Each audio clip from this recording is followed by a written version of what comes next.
All right, guys, let's take a minute so I can tell you about Sleeper, a one-stop shop for all your sports needs. You can celebrate and chat on sports games in real time with other users. You can get the fastest scores, blazing fast sports news and sports alerts right at your fingertips. And of course, you can use Sleeper to play in fantasy leagues and win real money on picks contests. This is the way sports were meant to be enjoyed together. So download Sleeper today. Use promo code SBN to get up to a $100 match on your first deposit. And you can pair that with another promo they have right now where you can get a $20 entry free with no deposit required. So get both of those things going. Terms and conditions apply. See Sleeper's terms of use for details. Currently operational in over 25 states and growing. So check out Sleeper today. Get to it and go have some fun with sports this year. Hello, everybody. Welcome to the show. Happy Wednesday. We're coming at you just a little bit early this week. We've got a pretty big holiday coming up, so we will be getting out of your way before the festivities truly kick in, but it is Wednesday. We are slightly less than a week removed from probably the game of the year, not just for this team, but for the entire league. And things ended in our favor. So we're definitely excited about that. There's plenty to talk about. We will, of course, be turning it over to this upcoming Carolina game as well. But first, I got to ask, Brandon, how are you doing today? It's a sigh of relief, my friend. You know, we've gotten through this year waiting for these kind of win to come along and this team to kind of finally get past that line. They're right up onto it seemingly the whole year. And it felt like they finally pushed past. And the hope, I think, would just be that you broke through here a little bit. But can't ask for a better season than this and what we've got to experience. Can't ask for a better game than when we got to watch last Thursday night. And that just has me in football heaven. Mm-hmm. It was. It took a while to get going. You had to prime the pump a little bit, but it ended up being not just a phenomenal game, a very special game, but it also ended up playing out in our favor. And there were definitely moments during that game where I, watching the game, kind of counted them out, kind of was like, okay, Panthers game it is, I guess. There were definitely moments where I was like, well, I guess we're not on that level yet. I guess we can't quite break through. I guess this is not going to be the year where this team breaks through. And somehow, some way, there they are at the very end there. And they needed every last second possible. They needed every last play possible, but they found a way. 38-37 in overtime. You're not going to get a much better game than that. Echoes of maybe even that Chiefs-Rams regular season game back in 2018 that people still recall so fondly, that ended up nearly being a Super Bowl preview. Obviously, this game cannot be, but I think there is a sense there will be a rematch, and a lot of people are very excited about that. So, obviously, the game was almost a week ago, so we've all had way too much time to digest and talk about it. But what are your big takeaways from what you saw last week? Um, I think that the Rams remain a very scary team, and that this isn't somehow you've taken down that you've somehow solved them. I think you've gotten the big win and you broke it through in a way that you haven't in years prior, and that's notable. But as far as that you've got their number or you've solved them, I don't think that's the case at all. I think they came out with a tremendous game plan last time we played them the first time. They didn't stay as much with the run. They came out with that commitment to the run and hammering our light box throughout the course of the game over and over again. And we didn't do as good a job as we did down in the second half and stop the run. We weren't bad about it, but we were allowing those consistent yards. We were allowing them to get into places where it was going to be third and makeable so very often.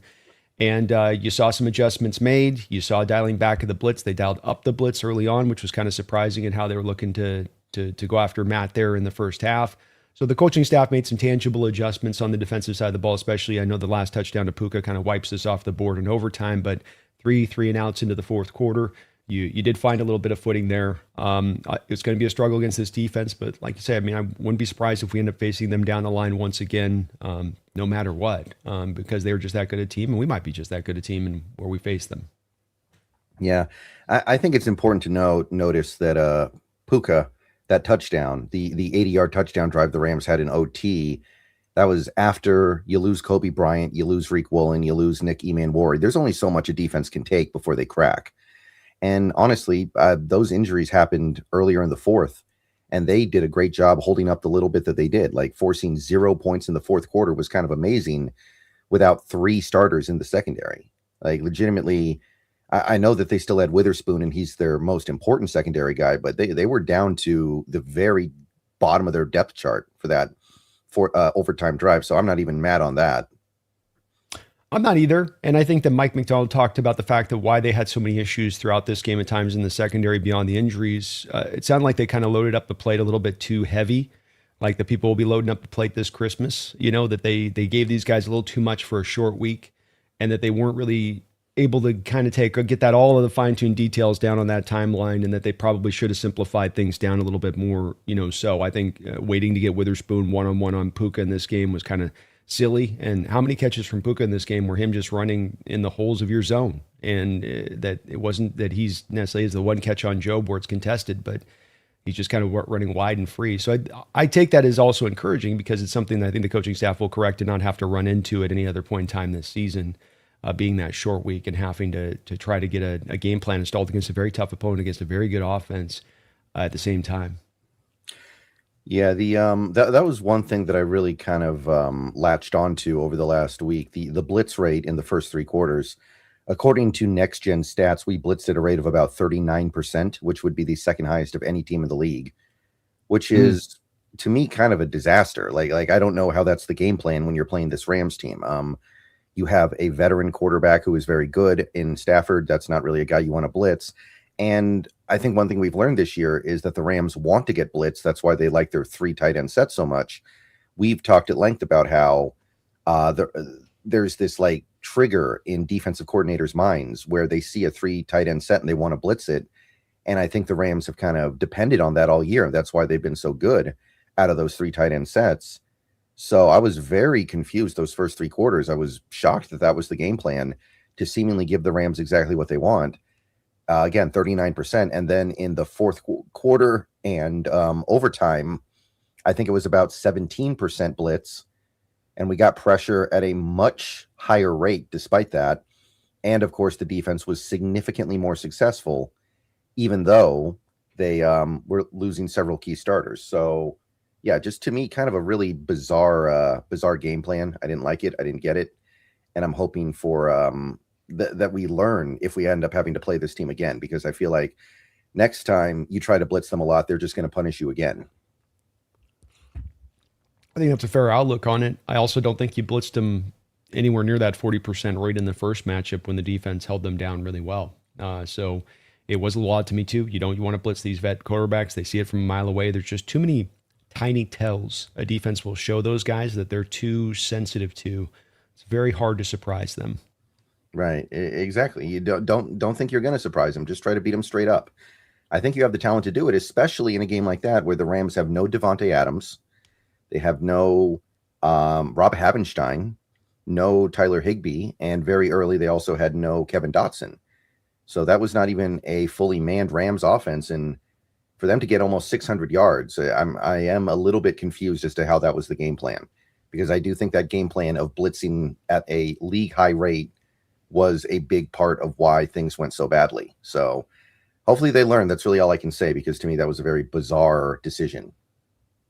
Agreed. I don't have a great explanation for it. And there are times, we saw this in the Tampa Bay Buccaneer game. It's not happened a lot, but there is times with this Mike McDonald zone coverage where sometimes these guys are not actually, they're falling to a spot, they're falling to a space, but they're not actually going to a zone to pick up a guy. And then you have guys just kind of standing there flat-footed as the guy just runs past them into the hole of the open zone, and nobody's really pulling or picking up anything. And especially in this case where it's a Puka, if you come back to play the Rams again and they don't have a Devontae and it's just a Puka, you've got to put a game plan together to try to draw some doubles his way, or at the very least just have Devin Witherspoon follow him all game. I mean, it can't be the same game plan in any way, just dropping into zone and hoping you're going to tighten it through with him on that, because he exploited the hell out of it all game long.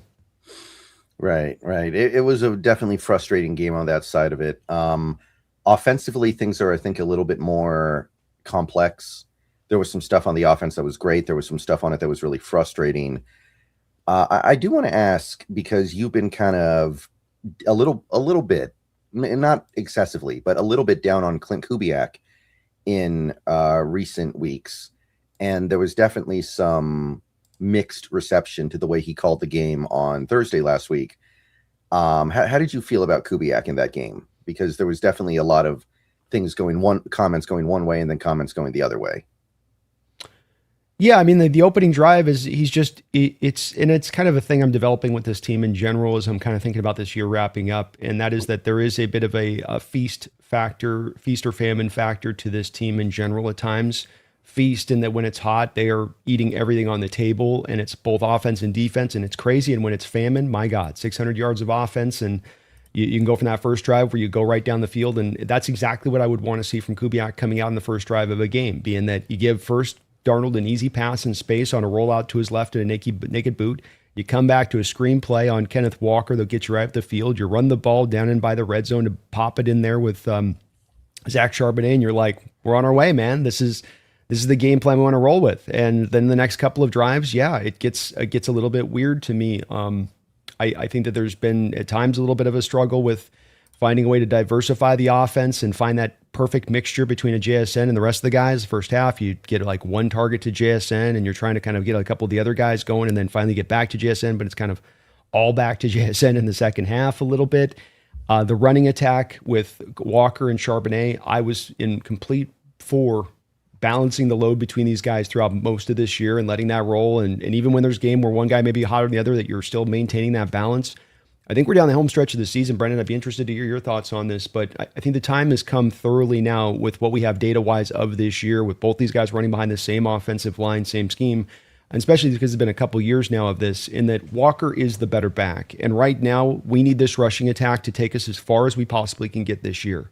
And going out there and having a 9-carry, 32-yard day for your second back, who's going to get almost as much touches as Walker is, I could really see you going to the playoffs with this firm commitment to doing this, and you sort of take, 5 to 9 touches off the back of Walker and what he should have had as far as extra, and we saw his impact and what you can give him as far as his big playability. And I wish this offense was more consistent about just churning out the first downs, but this is that feast factor I'm talking about as well, feast or famine. And we got to kind of embrace that this is the personality of our rushing attack. We don't have a 3 yards in a cloud of dust rushing attack. I wish we did. That's the way this offense is supposed to roll. But guess what? We're into week 16, and it still is boom or bust. In this game, you've got Walker with 11 carries, 100 yards, and he ran well, but 2 of those carries were the third down and forever they busted through. The other one was the 55-yarder. Then you've got Rashid Shaheed with 1 carry for 31 yards. Isn't this, Brendan, a lot what we've seen in the rushing attack throughout the course of this year, where even when it is effective, it's effective on the back of like 3 or 4 runs throughout the course of the game, and you got a lot of negative yards, you got a lot of like 1-yard gains there, kind of fitted to the other side. Absolutely. And this is what they are. Like, they've had enough time to establish if they were going to be like one of these consistent rushing attacks that would grind out five yards a carry, we would have found out by now. So it is something we're just going to have to deal with. And I think you're absolutely right. It's kind of like what we saw with Boye Mafe on Thursday, I think, because he basically got benched. They basically just took him out of the game. And the reason why they did, I think, is because he wasn't playing well. And there are some games where they might be willing to live with that, but that game was too important. So even though it was a game where we had 92 snaps on defense, 92, he played 24, which is, in my mind, basically getting benched. And they just went, we're going to win this game with Nwosu and Lawrence and some Hall as well. And I think that's what you have to do when the games get really, really important. Things are a little higher stake now. You can't give snaps to players that are clearly inferior to your best players. In part, the reason why you balance yourself out during the meat of the regular season is so that when you get to the end and the games really, really count, you are liberated to just say, okay, we're going to give pretty much every snap to this guy because he's our best guys. And now's the time, right? We're playing, we played the Rams on Thursday. We're playing maybe a playoff team this weekend, and we're playing a playoff team the next week, and then we're in the playoffs. That's it. And I mean, you've reached the season where Walker's got almost a yard more average per carry than what Charbonnet has. That's not a little difference. I know the Charbonnet eats up some of this because of the goal line sets. That's going to artificially reduce down some of his yard per carry a little bit. But I don't think you can blame it wholly on that. I watch these games, and there's one back that's more dynamic. There's one back that's more capable of being able to break these big runs.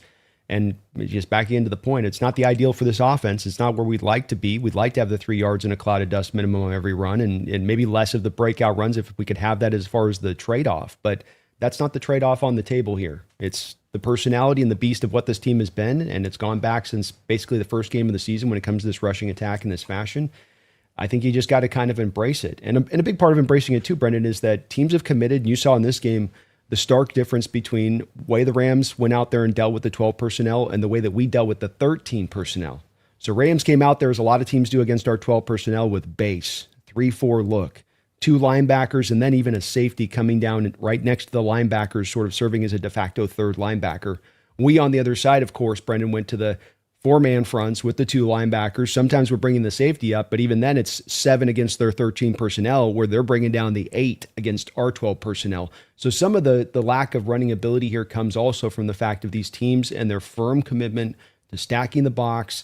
The blitz rate still has remained fairly high, but it's really that stacking of the box, which is really, I think, preventing as much of the consistent runs. You're still getting the big runs because you can have a stacked box and one guy overruns his gap, and despite you having those extra bodies down there, it's kind of like the Walker run there, where they were kind of prepared for it, but just kind of the middle linebacker, foobarred the whole play a little bit as far as just kind of lost his way in the mode of traffic. And you can still get those big plays off of the stacked boxes, but you're probably not going to get as much of the consistent, like churn it out kind of yards. Yes, and I was hoping the addition of Shaheed would open up the consistent 4 yards, 4 yards, 4 yards, but we've had him for about a month and a half now. It's not really happening. And there also seems to be hesitancy to give him the full-time number 2 receiver job. Cooper Kupp is still playing way more snaps. I think they want to maybe preserve Shaheed for the special team stuff, which he's really, really great at. So I get it, but it's not having as big of an impact as I was hoping, even though I do think it made things better.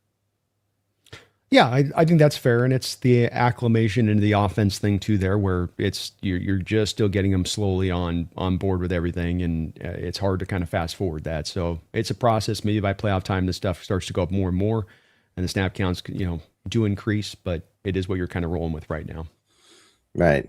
And so how'd you feel about Darnold in that game? Because that was another one where everybody had something to say and something to think this last week, because that was a very a roller coaster of a game. It obviously ended in a very, very good place.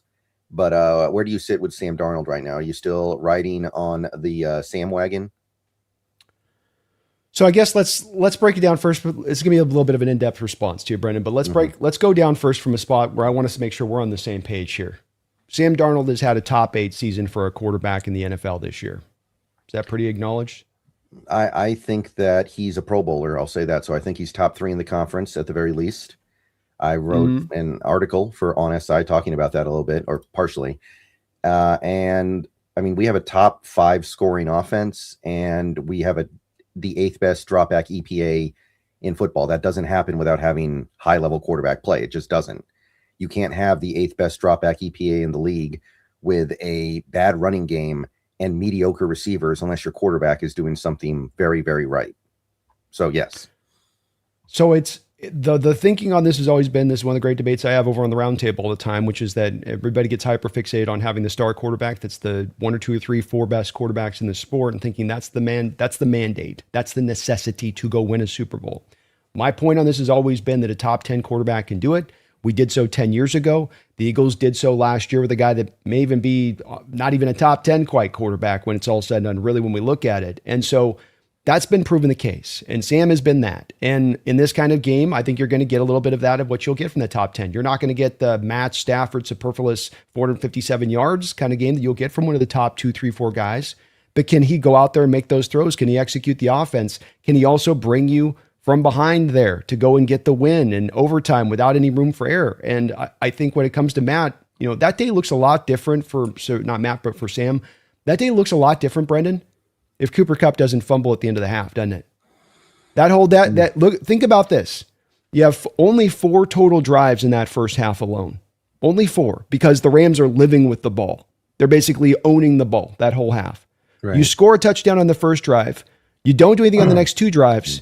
Sam executes that offense and has them moving down the field on what he hit him, like a 15-yard play there to Cooper Kupp when Cooper Kupp fumbled that ball. You go and even get a field goal. Now you have a touchdown, 2 where you punt, field goal, and then a touchdown coming out of half, right? So that starts to make the start of Sam Day. Now the interceptions come after that. I'm not trying to cover those up, and we can talk about those, but that day starts to look a lot different for Sam, right? And it's kind of like the Cooper Kupp play ain't his fault. He's executing offense. He's doing what he's supposed to do. And the fumbleitis problem's been a problem throughout a lot of this offense throughout this year, quite frankly. So I think that the interceptions, the one where he throws, I mean, that's tough. That's one where you go, man, and pick six again here. And if it had just been those two interceptions, certainly we're going to have probably a little bit of a different conversation when it comes to Sam. But it is the day as a whole. And it is the way that day started. It's the two interceptions. And then it's also how he finished up. And the fact that now we have a guy that everybody tells us goes in the show when times get tough or when things are really hard. And it's not just set up easily for him, as people tried to say last year coming out of Minnesota, that he's a guy that's going to fail for you. When you need him to step up big, he's going to fail for you. Well, that wasn't the case. And it hasn't been the case throughout this year. And you and I have talked about this a lot, be it the San Francisco game where he had you driving down in that game and then Abraham Lucas gets beat on a block and he can't see it because his head's turned the other way and it's a fumble. Not his fault. He's driving up the field. Tampa Bay Buccaneers driving up the field. Ball goes off a helmet. It's kind of random. Stuff like that's going to happen. Didn't mean that he wasn't putting you in a position to go do so. The Cardinals game and a variety of others. He's proven this over and over, and this is really the exclamation point on a season where he's had a couple of these games already to kind of upend that narrative, Brendan. But I think it's been upended. It's not that he's perfect. I'd love to hear your thoughts on this. It's not to say that, he's the greatest ever, but it's to say that a guy that's playing at this level, that's allowing this offense to execute, you bring up the lack of running game. That's the part that nobody seems to put on here with Sam Darnold in this rushing attack. As I said, boom or bust. So very often you're getting yourself into 3rd, 7, 3rd, and 8, 3rd, and 9 because your commitment to run the ball and your suckiness with running the ball in early downs. Putting your quarterback in a predicament on these 3rd and downs and 3rd and longs to have to really execute at a high level in order to keep the chains moving. That's a lot to ask. And yet despite that, he's able to go out there and still execute every single week. So I've been completely impressed by Sam. It's not ever going to be perfect. I'm not going to get overloaded on the interceptions as the day as a whole you can put together was that. And it's against a great defense. Let's not undersell that part of it as well. Yeah, I think that's a reasonable summation. Like, it was frustrating in that game. I will admit there were definitely moments where I was like, can he do something? Can he do something for us? Because really those first almost 3 quarters, he had made like 2 decent throws. And yeah, it was a little bit frustrating, but at the same time, it's like the Cooper Kupp fumble looms huge, right? That's a guaranteed field goal. If that doesn't happen, probably a touchdown. And we're feeling completely different about everything at that point. Like everything about that game changes if we get that touchdown. Even a field goal, I think, changes things pretty radically. And I am a big believer in the idea that quarterbacks make their money at the end of close games. Can you drive down the field with 2 minutes left when you're down 3 to tie the game? Can you drive down the field when you're down 4 with 2 minutes left to go win the game? Can you get to those situations and perform? And I think you will find that maybe the greatest correlation between teams that win a lot and quarterbacks having tremendous success late in the game, that's going to be stronger than anything else. And I do believe there is like a legitimate skill there. It's not just random luck, because what happens at the end of close games? You can't really run the ball. Play action doesn't work as well. The other team kind of knows you're going to throw the ball, because what else are you going to do? You have to drive down and score. So you're kind of stripping away a lot of the things that protect a quarterback and make life easy for him. And you're just kind of reducing it down to the offense versus the defense, right? So right. It's just the quarterback and his knowledge and his arm and his understanding of how to run that offense. That you're stripping all these things away that would normally protect the quarterback and make his life easy. Like earlier in the game, there are plays where a quarterback just has a really easy, almost like a RPO type play where he just sticks the ball out, pulls it back, and then hits a wide open guy right over the middle. You're not going to see that stuff as much in a 2-minute drill. Like my favorite example of all time, final year of Peyton Manning's career, he was the worst quarterback in the league, but he was nails in the fourth quarter and overtime. He was nails. Every time they needed a drive from him, he came through. It was kind of spooky because he'd spend the whole game doing nothing. But then at the end, he'd go down and win the game every time. And the Broncos won the Super Bowl. So that's where the money gets made. And more so than any other game this year. And there have been a couple other games where he's kind of come through. But that was the absolute pinnacle of being clutch, because we needed it all. There was no kicking a field goal on that drive. There was no, we can just get the ball again in a couple minutes. That was the end. And he came through. So I'm going to overlook a lot of the stuff that happens early in the game if you're coming through at the end of a close game like that, because with the way this defense and special teams unit is, even in a game where we don't play well and we're behind at the end, it's probably going to be close. And if you can come through in those big end of game situations, we're probably going to win. Agreed. And that's the part of having a good complete team, is that you can not have everybody have to play perfect to get your wins. This is that room for error I've pointed to that you have in this team. So as well, that last drive, even when you did have the time and overtime to go up the field, very little of that drive was you running the ball. It was basically all on the back of Sam Darnold's arm on that, and having to make some incredible throws like what he did to Cooper Kupp there on the sideline, where how many times this year you talk about toughness, and the part that doesn't get talked about with Sam and the willingness to take the big hit. And again, why the ghost thing is such a silly thing to continue to be mentioning at this point, because I've seen at least a dozen times this guy stand in tall in the pocket, get hit right in his effing chops, and deliver the ball to the right space. And sometimes in that case, almost a perfect pass, as that was not a one where it's an easy throw. You've got a high-low coverage situation there between Cooper Kupp, squeezing him like a sandwich on that play. And you've got to fit that ball in while you've got a guy bearing down to hit you, smack you right in the face. And he's done it time and time again, and it's why I've been so impressed by him. Right. So I already know that unless the Seahawks win or let's say make the Super Bowl, it's going to be a bumpy offseason for us, right? We're going to be talking about the quarterback position way more than we probably should be, but I can't stop it at this point. And I get it. I understand he leads the league in turnovers. I can understand on some level why some people are frustrated, but this is a good quarterback. And at the end of the day, like I said, you come through at the end of a close game, I'm going to forget about the stuff that happened earlier in the game. And as a Seahawks fan, so should you. He got us to the finish line, period. Agreed. And I think interceptions, turnovers don't just happen in a vacuum. There's context for it. It's not just the quarterback did bad. There's a turnover there. There can be a lot of things that are built up into it. And there's two things I can go to when it comes to his turnovers that we can point to that is probably a commonality, being that lack of consistent rushing attack. So you become one-dimensional. And then at times, the pass protection as a whole has been good, and they've mitigated a lot of the issues that are there with the pass protection with the quick passing attack. But there's also been those moments of halves and a few quarters in there where there's a pretty good amount of inundation of pressure on him on top of it. So it's not just been perfect across the board in the offense and he's making these turnovers happen. It's that there's some disjointedness, there's some ineffectiveness.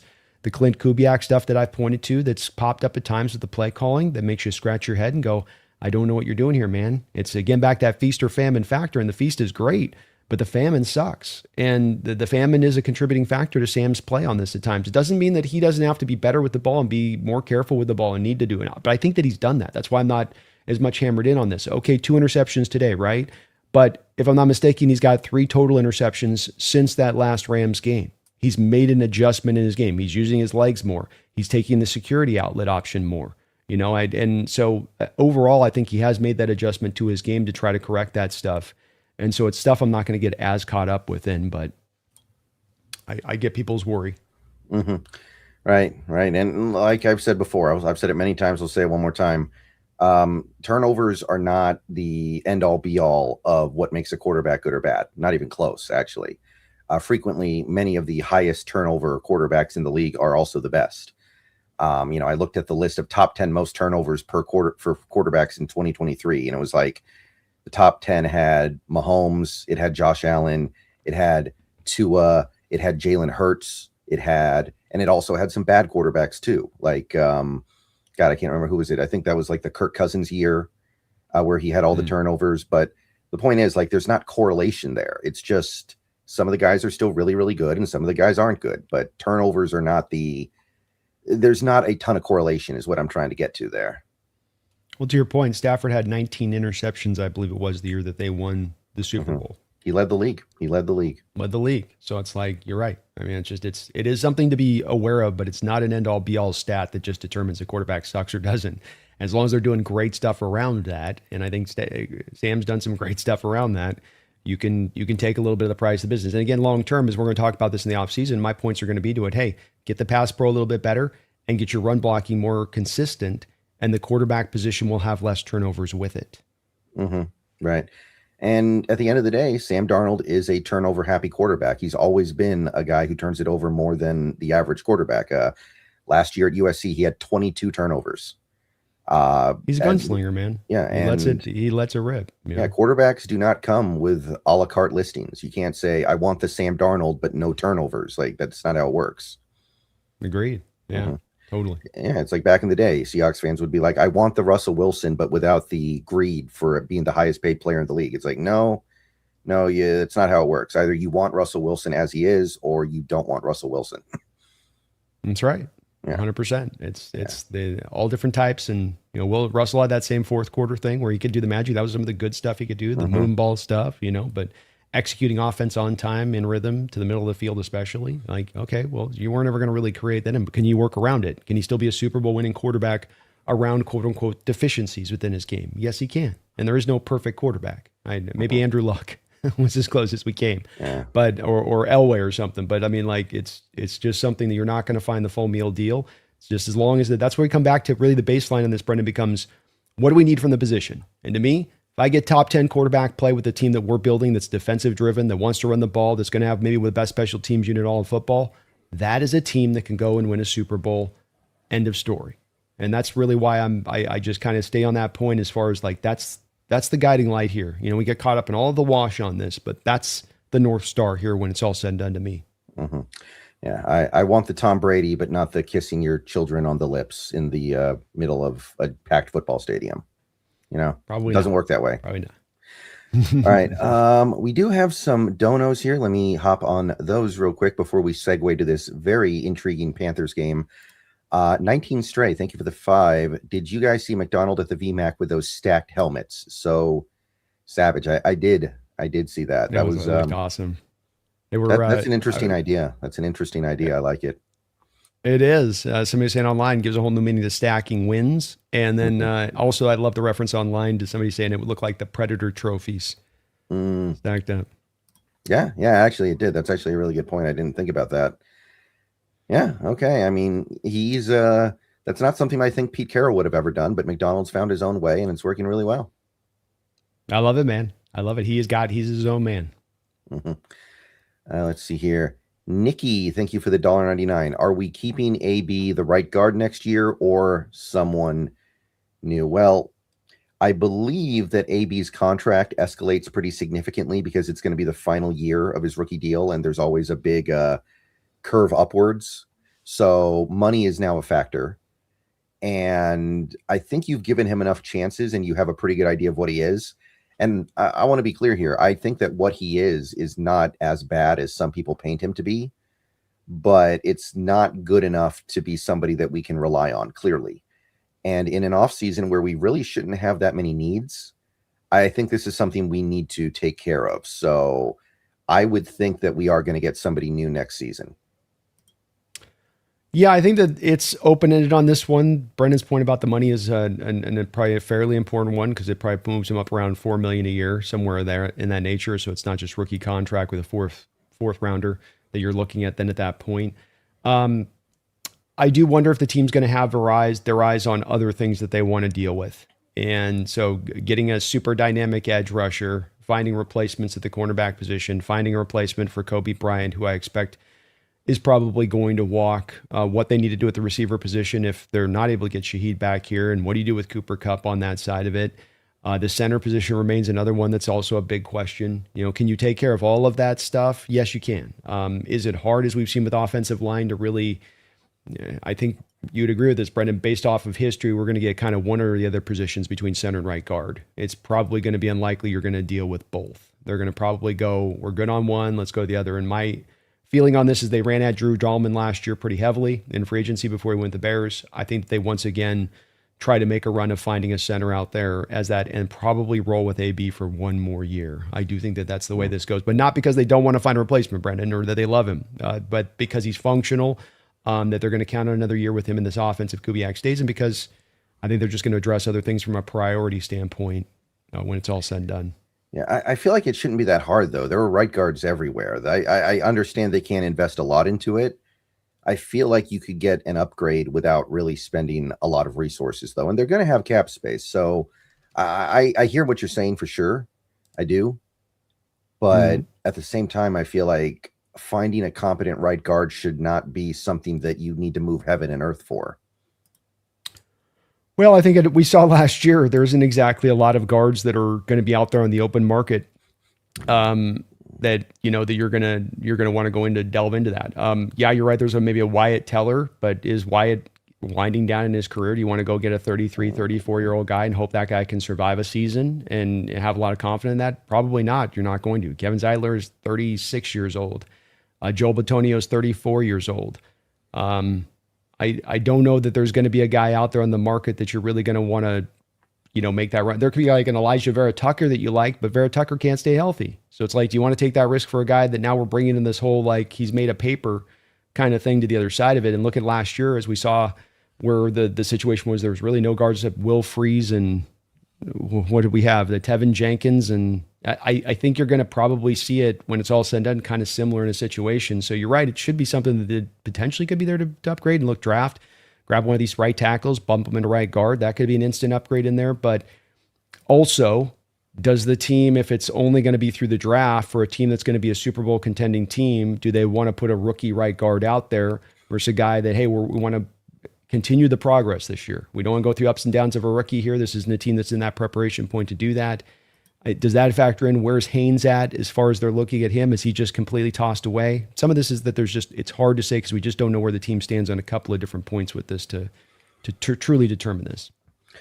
I mean, I wouldn't mind betting on Zeitler having one more decent year in him, honestly. Like, he's been kept it going for so long. Like, at this point, it's like Calais Campbell. I don't feel like betting against that guy anymore.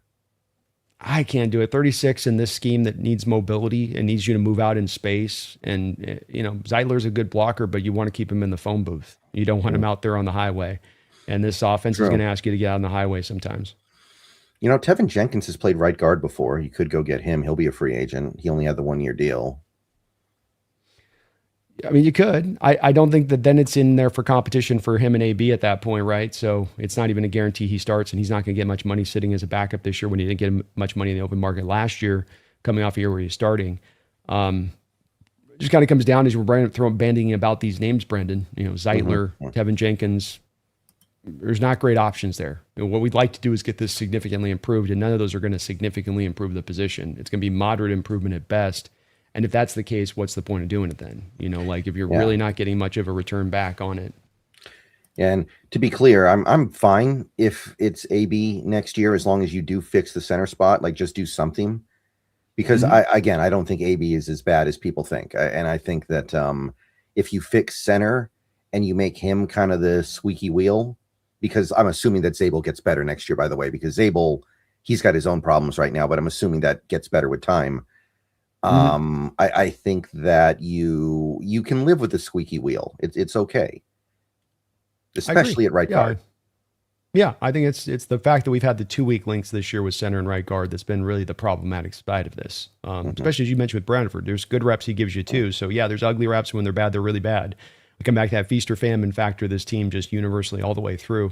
But I do think that he can be fine with a better center in there, and you can still maybe potentially address it. The problem, I'll tell you, with guards and looking and scouting these guards early on in this draft, there's not a lot of guys that I jump out at and I go, yeah, this is the guy on this way. Go for this guy right here. There's a lot of guys that I look at that are tackles that I'd love to move into right guard. I think there's going to be a lot of teams that look at him as right tackles and don't want to move him into guard. And you could really come back to, again, in the draft, even running into it where it's like, well, there's just not we have the want, we have the will, we don't have the asset out there available to actually go and get. Right. I mean, like people talk about Jennings Dunker being a first-round pick, and then you move him inside. Like, I feel like if he's a first-round pick, somebody's going to go, no, we want that guy to play a more valuable position than right guard. Like, we'll at least want him at left guard, if not right tackle. It's a creative solution to this. And look, I love Jennings Dunker. So, and Jennings is the one guy that I look at that really has a potential of having teams say he's got to slide into guard, because, that Iowa offense, Brendan, remember last year with Caleb Johnson, it's run 24/7.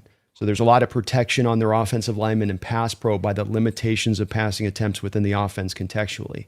So him coming here, and when you watch him, his limitations come with the kick step slide, where you go, ooh, yeah, he just doesn't have as much of that lateral ability to get out to the edge to get to those twitchy edges. Where the guy out of, for instance, Miami, I can't say his name, it's one of those $10 handle of names.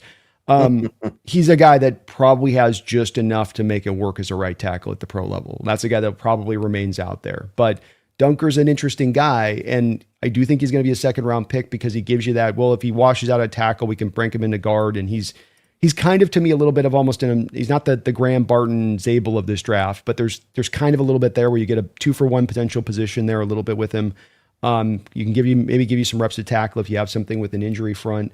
But he's also a pure zone fit blocker too, because that's what Iowa runs almost 24/7 a little bit is the zone stuff. So he's also a fit there. The mobility is really great. His pad level too, Brendan, he plays with is really nice and low for a right tackle. So transitioning him into guard, as we've talked about with making those guys that like to play high at tackle, that's not going to work. But if you got that lower leverage point already in you and how you go, because Iowa teaches their linemen so good on the technique, it could make some sense. It would be you stretching a little bit, Brendan. It would, to go to first round for him. First, probably the second round status he should have, but you might have to do it if you want to get him, where it's not going to be back around you in the second round if you try to wait on that one, or you're going to have to trade up in the second round if you wait around on that one. Yeah, because hopefully we'll be picking a 32. There we go. Hopefully. But yeah, Hopefully. It's just, I think about stuff like that. And I think about, if a player has a choice, he's going to want to play tackle because tackles get paid more. If he can be both good in both positions, and teams, if they can have an option, they're going to want to put good players at the most valuable position possible. Like if you're drafting a guy in the first round, maybe you end up putting him at right guard because that's just the way things crumble. But you would much prefer to put him at a higher leverage position, like right tackle, like left guard. I agree with you there. I think that it's also, though, that if you have an offensive line you're building like we have that's starting to get fuller out and down the line, and you're like, hey, this is the final piece of the puzzle, right? That if you've gone out there and grabbed a Linderbaum at center in free agency, and then you get Dunker in there at right guard, you're looking at that offensive line like, look out, if it's to top off and just get that final piece of the puzzle in place, you do it. And it's from a prospect perspective, they may not like it, but there's a rich history of these guys having to be moved out of outside of tackle going into guard. This is a very commonality, especially for teams that are looking for zone-based blockers on the inside. You're not finding a lot of guards. This is the problem right now with this draft class, quite frankly, Brendan, is that there's a lot of guys that are good pass protectors in the guard position, but they're not good movers. They're not good run blockers. They're not necessarily great zone blockers at that. So this is sometimes the only way to go and get those guys to make your system work. Mm-hmm. Right. So long story short, I think it's inconclusive that we move off of AB. I think there's a chance. I wouldn't be shocked either way, but it's one off season. We also don't have a lot of picks. Like we're also working with a very limited pool of picks right now. True. Mm-hmm. Very true. North Swing, thank you for the 10 Canadian. Merry Christmas, Brendan. Thanks for all the Hawks coverage. Well, thank you, North Swing. We do our best. Yeah, we do our best. Appreciate you. Mm-hmm. Very kind of you. And on the subject of Christmas, we also had this from Roy Froelich of $20 Canadian. Merry Christmas, Roy. Yeah, this is on my side, and that is on your side, I believe. Let's give him applause for that one. Give him a little applause for that one. Thank you, Roy. Really kind of you, man. You've donated a ton to both of our channels, and Merry Christmas to you as well. All right. Thank you very much, Roy. Merry Christmas to you as well. Let's see here. Feed me more for the $2. What were your thoughts about the refs, Brendan? All right. So, basically, the way I understand it is that there were a couple different flashpoints in that game that people were wondering about. There was the first one was in the first quarter, the illegal man downfield, which I actually I don't know anything about the illegal man downfield call really. So I don't know how they are supposed to rule in that situation where the guy goes for a block and then he kind of falls forward past the line. Like, I don't know.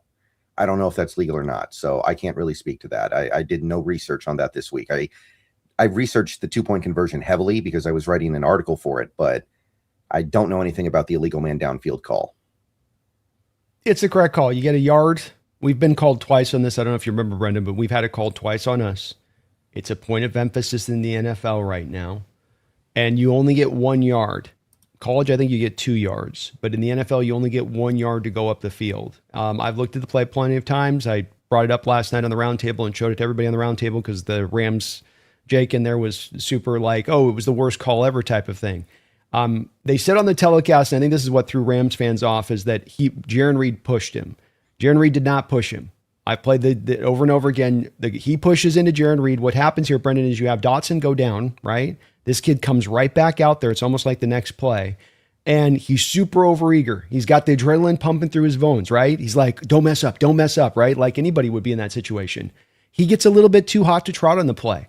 And he launches out of his stance and gets into Jaron Reed. He gets a little bit of push on Jaron Reed. He keeps going.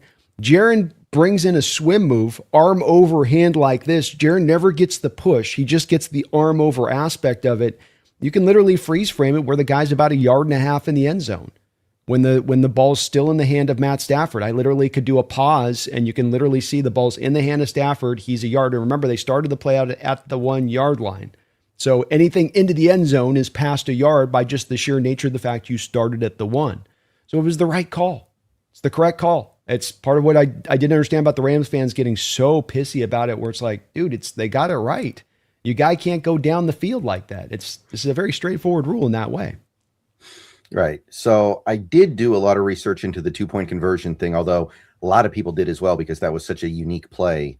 A lot of people, Field Goals didn't write up on it. I know Terry McLaughlin was writing a novel on X about it. Fascinating play, but it does seem like they got every element of it by the book. And credit to them for that, by the way, because there was one really obscure rule they had to pull out to make that call. And they did call it right, even though you might never see it again because it's so unlikely that it ever comes up. But there was that. And honestly, when you move past that, the thing that I really remember from that game, referee-wise, was the personal foul on Ty Okada, which really confused me how they got to that one. And that almost handed the Rams the game because that got them in field goal range in the fourth quarter. They missed it, luckily.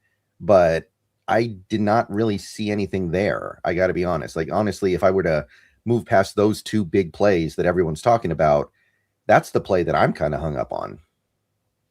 Yeah, I didn't have as much issue with that one because if there's any kind of neck or head hitting at all on those kind of plays, it's an auto call. So even if it's a glancing blow on the helmet or face mask, if there's any touching whatsoever, it's just going to be rung up. I don't like that necessarily, but it is what it is with the rule on that one.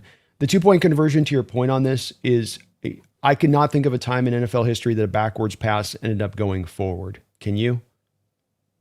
No. No, So I don't think so. Ram fans get caught up on this. They had to go over here and they had to review this. And it's like, well, number one, we've never seen that play before. So that kind of adds to your point on this being one of we'll never see that type of thing again. So it's rather than the refs being against your Rams fans, it's kind of that you had this weird, that's never occurs in a game type of situation. The other part that made this play happen was the automatic review on the 2-point conversions. And you can get mad about that, but that's the rule that's in place. Now, should the rules be less convoluted? Should they streamline things? Should it not be like this and then if that, but if this, but if that, then this, then that? Sure, I'm with everybody else on streamlining it. I've said it for a long period of time. I think there's way too much arbitrary nature to the rules and how it's called. But that being said, this was not an arbitrary nature rule. This wasn't a moment where the official called the play and he just got the call wrong. They had a chance to review it. They had a chance to make sure they got it right, and they got it right. It's kind of the odd part to me that so many Ram fans are so mad about that, where it's like, this isn't a bang, bang moment situation. This is that they took the time to make sure that they got this exactly on point. Right. And I know McVay came out a couple days later and was like, we should try to get flukes out of the game because the play is on some level of fluke, but how are you going to get flukes out of football? Like that really didn't make sense to me. It makes me think of the famous saying from Phil Hellmuth, who has this phrase that he uses, which is like, if not for luck, I'd win every time. And that's kind of what that makes me think of. It's like, yeah, but you're playing poker. There's a lot of luck involved, whether you like it or not. Find a different thing to play if you're not willing to live with that. Go play chess or something where there isn't any luck. So it's like flukes are going to be part of this. Like the Immaculate Reception is the most famous play in the history of the sport. One of the biggest flukes ever. You're not going to be able to legislate that out of the game. And why would you want to? Right. It's the old saying that you watch a baseball game and you'll always see something that you've never seen. And we don't say that about football, but that's going to be the case. As you watch games in football, there's going to be times where you see something that you've never seen before. And guess what? It happened this last Sunday too. Twice we've had two plays we'll never see ever again. Twice you had a game against Pittsburgh and Detroit that ends with Detroit getting the game-winning touchdown and there's a flag, but the game is over. And Detroit loses the game. Like theoretically go, that's so fluky. I mean, if it's not a touchdown, then it's got to be a flag and you got to call the flag and then we get one more chance on a play, right? But that wasn't the case because the rules got this little stipulation in there. If it's offense and it's down to this and it's on the offense, no, you don't get the benefit of the doubt on that extra play. So it's like, you're never going to see a play like that either that we saw on Sunday. And that's back to the point of this being that really you shouldn't. And this is why it's surprising to me McVay's hammered this so much. And there's a part of me that wonders with how much the Ram fans have been so pissy about this and how much he's so much pissy about this, Brendan. I kind of hope that they let this get in their head in the way that it seems.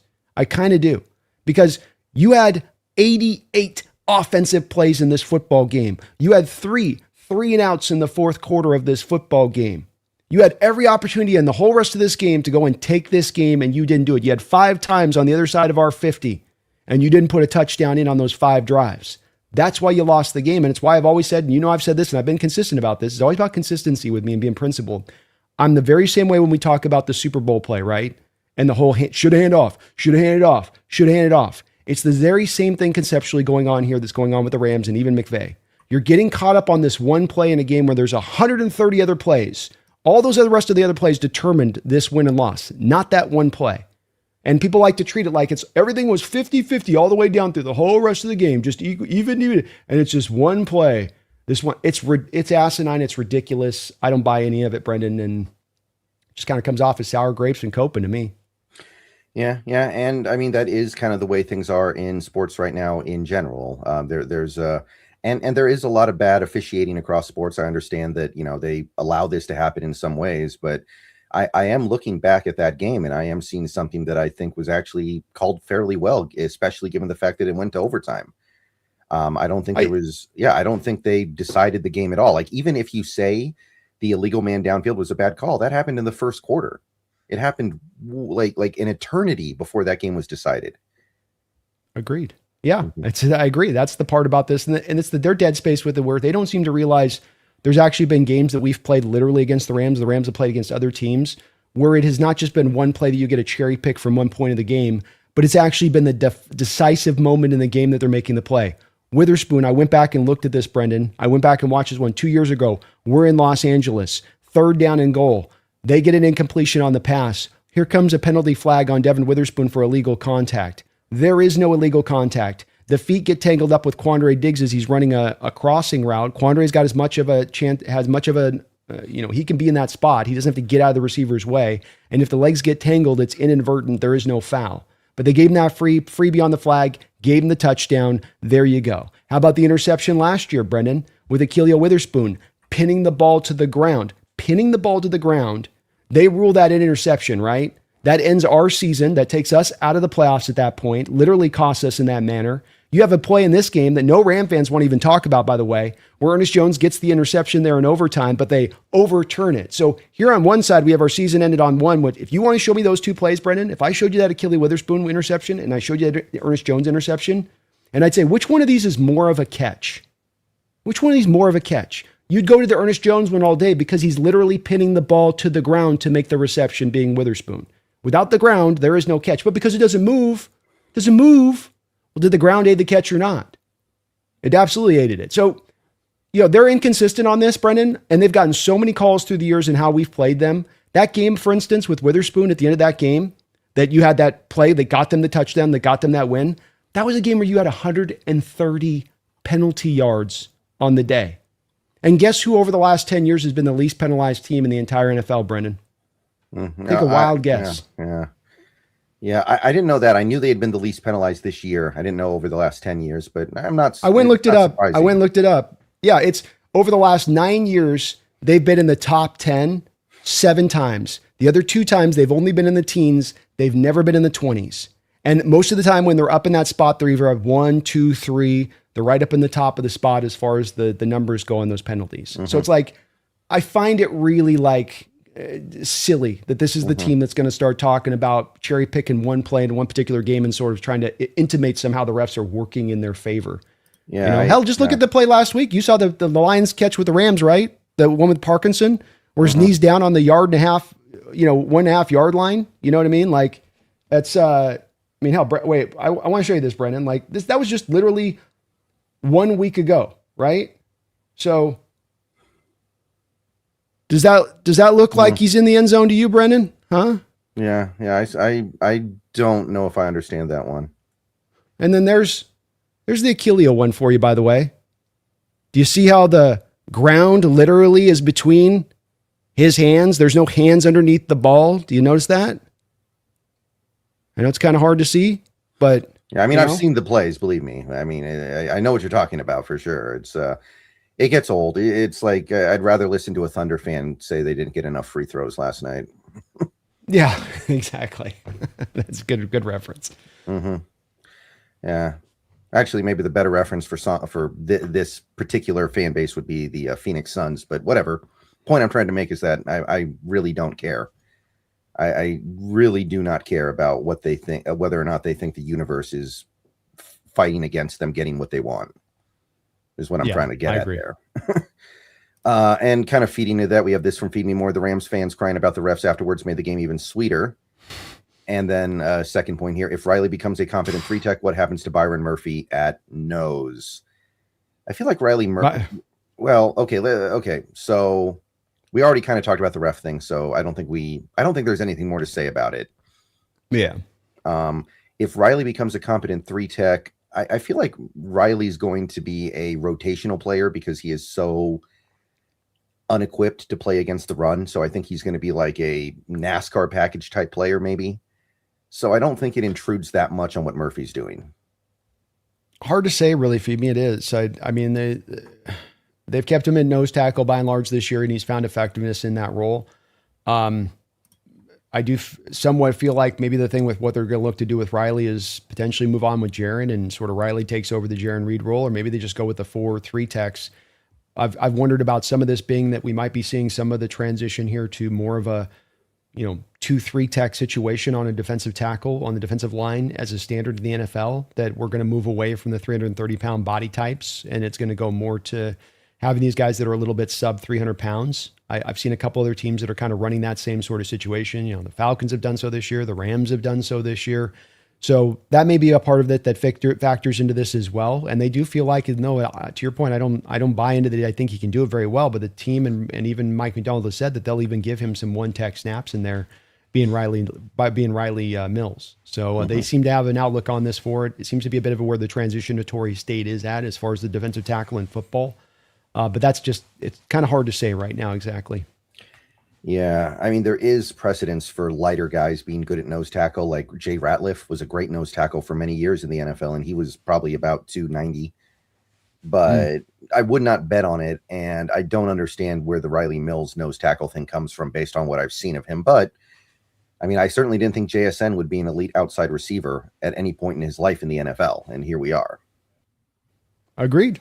I mean, that's just too, it's where the game's always moving and modulating and changing and updating. And give me 1 second here. All right, no problem. One quick note for everybody in the audience tonight. I believe there's going to be another windstorm blowing in here at some point. So there is some small chance that my power gets shut off again. If it happens in the middle of the show, I apologize. But just give me like 5 minutes to try to come back. And if I can't come back by then, I got nothing. Sounds good. Mm-hmm. Okay, so let's see here. Green 80, thank you for the 14 Canadian. Merry Christmas, B&B. Love the content all these years. This year is our year. Brandon, don't let Jake get away with nothing. Go Hawks. Well, thank you, Green 80. And yeah, Brandon, I went kind of in last night on Jake and the Rams. And it wasn't just as much about Jake as much as where the Rams fans had been at on this thing and listening to them for 3 days, bitch and moan about the refs. And just kind of reached the spot for me where I was like, you know what? I don't think I'm just going to let this sit. So I had to kind of go in last night. And so it's I had to let 5 him days know after the game. I understand that, the day after the game, whatever, you're emotional, you're frustrated. There's a decent chance their team just blew their season, right? That game may have been the difference between them winning the Super Bowl and maybe not even winning a playoff game. So I understand that, the day after, you're going to be upset. You're going to be in your feelings, but it's 5 days later. A cooler head should have prevailed by that point. that's my thinking on it as well. I agree with you. I think if you're in the moment, I get it. After a game, I get it. But they kept hammering it. And so it's like, all right, let's address it then. Let's bring out the stuff and let's really get into this. You prove the case to it. And when you put up their case, there's not a lot there. Really, there isn't. It's them just in kind of their feelings about it. more than it is them actually really able to tangibly point to the ref somehow having if there's 14 yards of penalty difference in this game, Brendan. It's like, Right. what are we doing? I mean, they let the players play. They treat it like a playoff game. They let them go. They weren't going to have the officials be over officiating or let flags determine this game. And I like that about that. Mm-hmm. Right. And I haven't had a chance to watch last night's roundtable. One question I do have, though, because I haven't watched it in a little bit. What is the Cardinals guy? What's his name? Mike? What's he up to these days? Like, what do you say at this point? Like their season's been done for 2 months. What does he even do? I mean, he's gone through it. He's gone through the whole spectrum of, from being pissed to making your peace with it, to resigned, to then back over to frustrated, I think he's gone through all of the litany of emotions, and it doesn't help when you have the best division in football above you, right? It's like one thing when you're in a crap division. I was joking with him last night. If you guys were in the NFC South, you would have been in second place this year. It's just sucks that you're in this toughest division in football in addition, where it just doesn't get any easier. So he's going through it, but he's dealt with it with a lot of, I think he's dealt with it really well. I don't know if I would have been able to kind of roll with the punches as well as he has, given this tough of a year. And so props to him, because it's not easy showing up there every day on a loss. It's much funner to be able to go in there with a win and be able to just put your chest out and be like, yeah, we're awesome. Yeah. I mean, if he's still showing up, good for him, because I think there are some people that would struggle to show up. Yep. He's faced the fire every week, and you got to give him props. Got to give him props on that. Mm-hmm. Feed me. Thank you for the $2. How is 10 years least penalized not sus? Come on. I mean, it has to be somebody, right? Somebody's got to be in last place, but it's just like, I remember back in 2021, which is of course the year the Rams won the Super Bowl. And I saw, what's the name of the Let's Get Ready to Rumble guy? The announcer. Oh yeah. I forget. Michael something, right? Michael. Yeah. Someone in the chat will say who it is. So I'll depend on the chat to help me out here. But, when he starts coming out and doing the Let's Get Ready to Rumble thing before every home Rams game, I remember just thinking to myself, okay, I know what's going on here. I remember getting so annoyed at how bougie that was. And it feeds into that, doesn't it?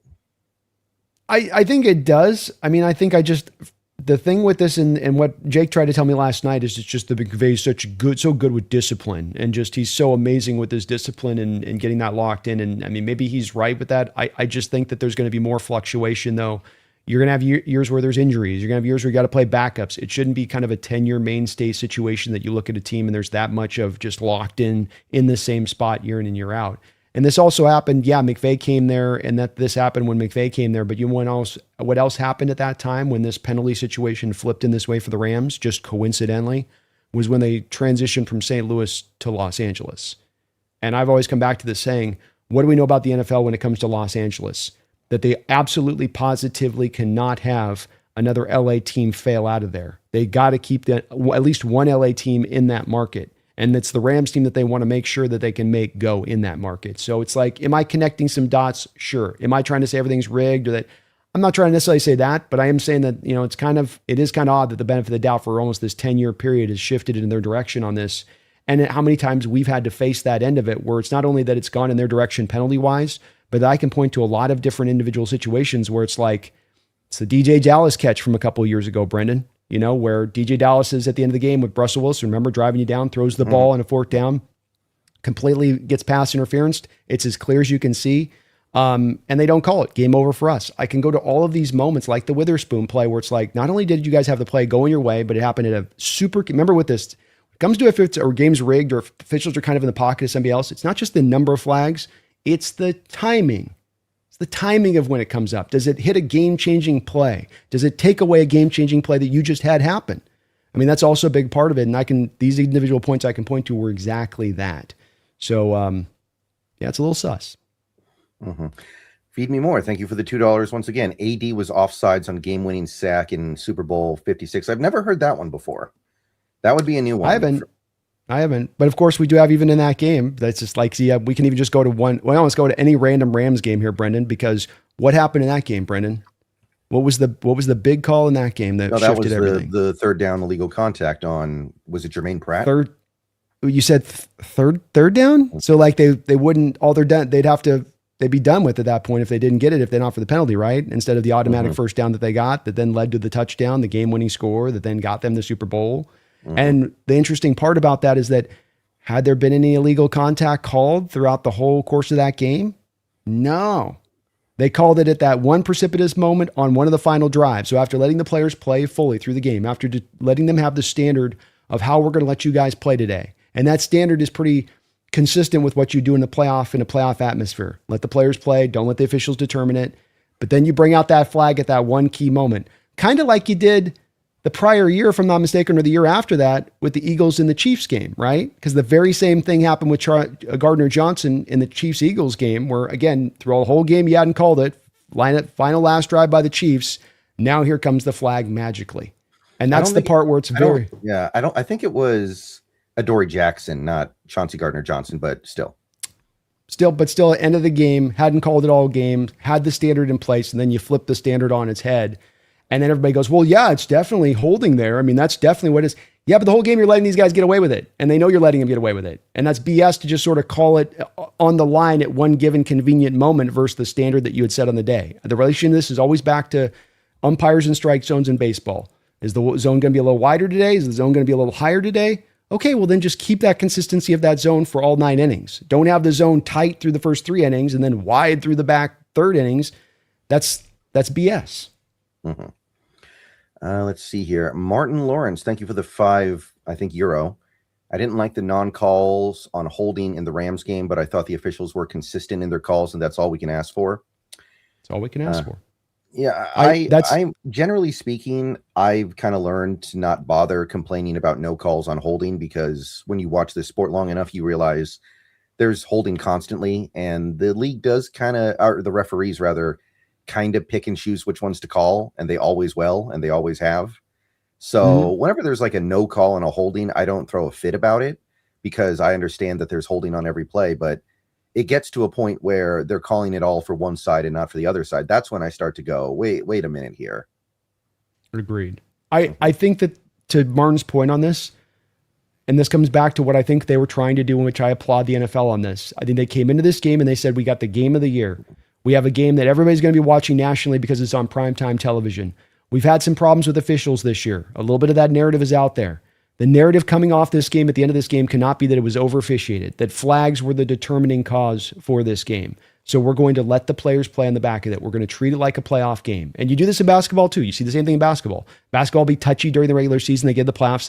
They do let them have a little bit more freedom on the way they let them play. This is the nature of the beast a little bit. So I like that they did it, Martin, and they were consistent on both sides of the ball in that way. And that's all you can, like I said, that's all you can ask for. Just be consistent. Mm-hmm. Marty, thank you for the $4.99. A lot of smoke about Lamar's future with Baltimore. If Darnold goes pumpkin in playoffs, would a Lamar trade excite you? Now, this is like a Polymarket tweet or something. Yeah, I mean, you have to go pretty big pumpkin at this point to be able to toss away from me, Marty, all that he's done this year to earn the goodwill that he's earned. And at Pro Bowl quarterback now, I know that's not worth a lot, but look, there's only 3 guys that you can announce. He's one of the top 3 in the NFC as far as their outlook, if it goes. Lamar was always a guy that I thought was not going to have a long shelf life in this NFL. And that's being because he chose through the early part of his career, and the team chose through a lot of the early part of his career to use him like a running back. And to have him out there not sliding, diving head first. You know, he takes this knee to the back that he talks about getting knocked out on, and he treats it in a press conference like the guy had done something dirty. Well, if you just slid with your legs rather than your face, you don't have to take the knee in your back, and it's not even dirty anyway. So I think with Lamar, there's going to be a wearing down, and a little bit like we saw with Russ, the second he uses his leg, doesn't have his legs to lean back on, and he can't be what he's been in that way, you're going to get a heavily reduced Lamar Jackson at that point as far as his ability to execute the position. Yeah, this is not a good time anyway. I kind of feel like I don't want to say it's a wrap for Lamar. I don't think he's ever going to be an MVP caliber quarterback again. One way or the other, whether injury or play, I think the party's kind of over. Kind of do too. I think it's really hard to maintain that. And I was saying this about early in his career. He's exciting. It's fun to watch, but there's a price to be paid when you're going to play like that. You know, you're going to take the rubber off the tires, and you're going to get to your early 30s, and you're going to be like, where's my tread? Where'd my tread go? It's like, well, you played the position without any safety measures built in. You didn't try to protect your body. You just ran out there and let go loose and reckless, and great. You're reckless. You're exciting as hell to watch, but the price will be paid. The toll must be paid, Brendan. Mm-hmm. Yeah, and I don't know. He also does this thing where, I know this is a little bit subjective, but he really tries to be like a player GM with the way he demands his team goes after certain players. And I know that a couple other quarterbacks do that as well, but he clearly has no idea who good players are. Like, he's like, go get Jair Alexander, give Jair Alexander whatever he wants, and then the guy can't play anymore because duh. And the team only brought him in because Lamar was demanding it. He's also getting to that point, to your point on this, where he's starting to kind of pipe up a little bit as far as trying to make demands and getting a little bit. I'm not saying it's a full diva thing with it, but there's some vibes there that are kind of a little bit off, to your point as well, that would have me as just kind of a final point to it going, I don't think I want to jump into that pool. Mm-hmm. Yeah. GM players play, coaches coach, GMs GM. That's the old Parcells quote. Concentrate on playing the quarterback position. It's hard enough. I don't need you doing other stuff on top of it. Jeffrey, thank you for the $5. New 2-point play, ping the ball off the back of the defender's helmet and pick it up in the end zone. Easy, go Hawks. Need our offense to pick it up. Well, one underrated element of that 2-point conversion that I think we forgot to talk about this because of everything else. It's a 2-point conversion with the game on the line, and we ran a bubble screen to Zach Charbonnet. Like, can we be serious for a second here? Can we be serious? Kind of a weird call. That is for sure. And one they saw obviously coming from a mile away, in addition to not being the best at play calls, because Jared Verse is launching off the line of scrimmage like his life depends on it, as far as getting out back there and creating that space to not give Sam an angle to make the throw. Yeah, I gotta say there were like 6 Rams defenders that were going to tackle Charbonnet if he caught that too. Like Kobe Durant's right there. There were a bunch of linemen. Like, they were in the huddle for that one. That's all I can say. It definitely was a play that was not going to get in if you didn't. But it's also a play that does go showing you how coaching and coaching details matters, and that if you get just too big picture at times and you don't get into the details of things as a coach, you could be leaving things on the table as far as not just advantages, but ways to go win the game. And it's partly something the Rams fans haven't talked about, is that Charbonnet said in the post-game presser that Mike McDonald teaches them that when there's a loose ball, you go and pick it up on the ground. That's a coaching point of emphasis that they put in. And I just keep coming back to, like, Ram fans, you're not looking at your coach going, hey, why isn't this our point of emphasis? None of you are asking that question.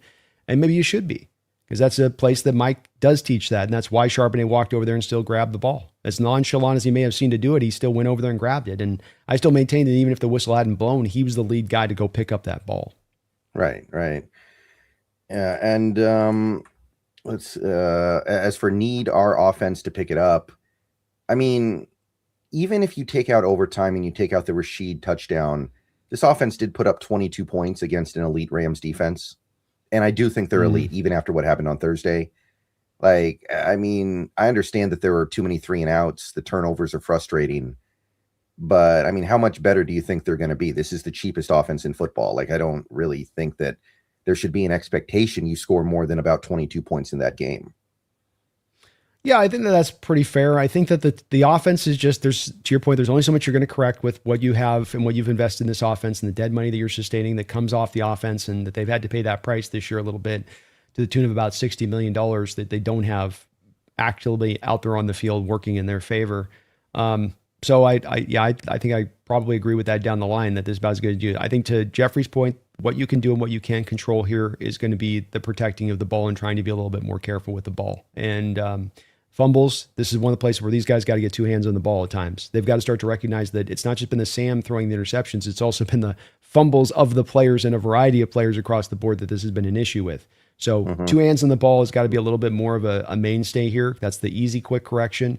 And Sam continued to lean into the stuff that he's leaned into since the Rams game a little bit. And I got a great defense. I got a great special teams. The running game is kind of coming along bit by bit. I don't have to do it all. I don't have to put this team up on my shoulders to go win games, and just play within myself and be careful with the ball, and we can go get it done. Let's see here. Jathan Kumar. Thank you for the 2. Great work last night, Brandon. Thank you, Janet. Appreciate all your donations last night as well, man. And I had a great night. That was a lot of fun going on there and locking horns up with Jake. And and having it out there. So, and Jake does great work. He's an awesome content creator on what he does in covering the Rams too. But it was a lot of fun. That's why we do this round table. Is there's going to be those moments that we're going to go at it. Yeah, and Jesse's probably feeling pretty good too. Those Niners, don't forget about them. They're still hanging around somehow. Oh, he's dreaming big. He's got that first round bye, and we got another half bet on the line. And I had Jake last night, by the way, in a Seahawks beanie, which was pretty cool. So it's also I got another one there set up with Jesse at the end of the year as well. So hopefully I can not only have our Hawks finish off the season right, but my bets can finish off the season right. Upo, thank you for the 10. Happy holidays, guys, and to all your listeners too. I hate it when fans blame referees and umpire calls. You get some you didn't deserve and vice versa. Just play ball and run the next play. Yeah, I mean, I don't mind when the complaints actually have two functional legs to stand on. It gets old, though, when you break it down and it's clear that what is really being complained about is, well, they wanted the rules to be changed to benefit them in that particular moment. And that's what this has come down to. Like, I'm sure you've seen some people say that, well, they should change the whistle rule back. They should make the whistle kill the play. Like they should, because I remember the game. I very clearly remember the game where that caused them to change the whistle rule. It was the Jay Cutler Broncos versus the Phillip Rivers Chargers. Broncos driving down for a game-tying field goal or touchdown, and then empty hand, Jay Cutler, fumble, Chargers pick it up, but Ed Hockley blew the whistle early. They looked at the replay and they were like, well, it's clearly a fumble and it's clearly recovered by the Chargers, but there's nothing we can do because we blew the whistle. So the Broncos won because of that. That was 2008. I remember this. And they changed the rule that offseason because they were like, well, that was really not fair. And now we're going to say that if it's in the continuous action after the whistle, you can still recover the fumble. So, I mean, that's what the rule is right now. If the rule needs to be changed, that's something that will be visited in the off season. You don't visit that in the middle of a game in week 15 of the regular season, or week 16, excuse me. I agree with you. And I think Kupo, happy holidays to you too as well. Thank you for that $10 dono. I do agree with you. I kind of find myself in between with both you on this, where it's like, I'm with Brendan on the words. If there's valid reason and that there's this stuff, I think like that Indianapolis Colts game last week before we played the Rams, that there was some strange stuff going there with that one. But that's been the only game this year that I've really had that come up on, quite frankly. I think we've had some really well officiated games, including this last Rams game. But back around to it too, it's like, Gupo, if they are going to complain, make sure it's about something that's actually wrong, that the officials actually failed at what they got as far as the call. Don't point to two calls that were actually the correct calls just because emotionally you don't like them. And that seems to be a little bit at play there with what happened in this Rams game from Rams fans' perspective. Like, I think actually this came from Stafford of all people, not Kelly, but Matt, which makes this really kind of weird to me. Matt Stafford after the game said the referee should have used common sense to waive the 2-point conversion off. And it's like, how can a referee use common sense? He has to follow the rule book. A job. It's none of it's made any sense. All of their, and like I did this with Jake. Jake started playing the what if game with me. What if somebody had come up and smacked Zach Charbonnet? That would have been a 15-yard penalty. What if one of our guys picked it up and ran it back? They wouldn't have gotten a 2-point conversion for it. What if? What actually happened? What actually occurred on the field? And what did the rules say about what actually occurred on the field? What if Mike McDonald runs onto the field and kicks the ball through the upright? Like, I know it's like we can put like what if everything? You could go play that game forever. Like that's not what happened. So let's talk about what actually occurred. Mm-hmm. We got to come back to like if your coach was teaching your players maybe pick up loose ball like my coach was as a coaching point. Maybe you guys would have had a chance to get it, but he doesn't teach that. But they don't want to own that part of it. Yeah. Well, own it. Your guys didn't teach it. McVay's a great coach. This is one spot that he didn't teach that Mike had the better of him on. How about that? Don't want to consider that though. Yeah. And the other angle for me is just like, it's never going to be perfect. No matter what you make the rule, there will still be a circumstance where somebody could get where something that isn't in the spirit of the game could happen. Something fluky could happen. Something weird could happen. Like even like okay, the whistle kills the play or not kills the play rule. Like they changed it because they felt like the Chargers got screwed in that one game, and they did. And now they're saying, well, they should change it back because now the Rams got screwed. The point is, somebody's getting hosed, right? Like it's going to be unfair to somebody, but deal with it. It's like it's kind of like not to get too political on this show. It's like freedom of speech. Yeah, sometimes freedom of speech creates bad things happen because we have freedom of speech. It's still better to have it and just live with the bad things sometimes, because not having it would be worse. But that doesn't make it perfect. That doesn't mean it produces the right, exact, perfect, optimal result every single time. But it's still better. So they're trying to get to the best possible set of rules. But even that best possible set of rules is going to result in some weird stuff happening that isn't really what they intended, and they might not even view as good. But deal with it a little bit. 100%, man. This is the way of the beast. And back to Upo's point, don't get caught up on one play in a game. Look at the play, look for trends in the game, look for items within the game that fit together on a collection of plays. That has more weight than just simply cherry picking out one particular play and saying this was everything. In a game with 130 plays, it's less than 1% of the plays in a game when you're doing that. That's not a correct way of looking at the sport. Holy Hand Grenade, thank you for the member message over on Brandon's side. Jake, so hard trying to rebuttal your points, B.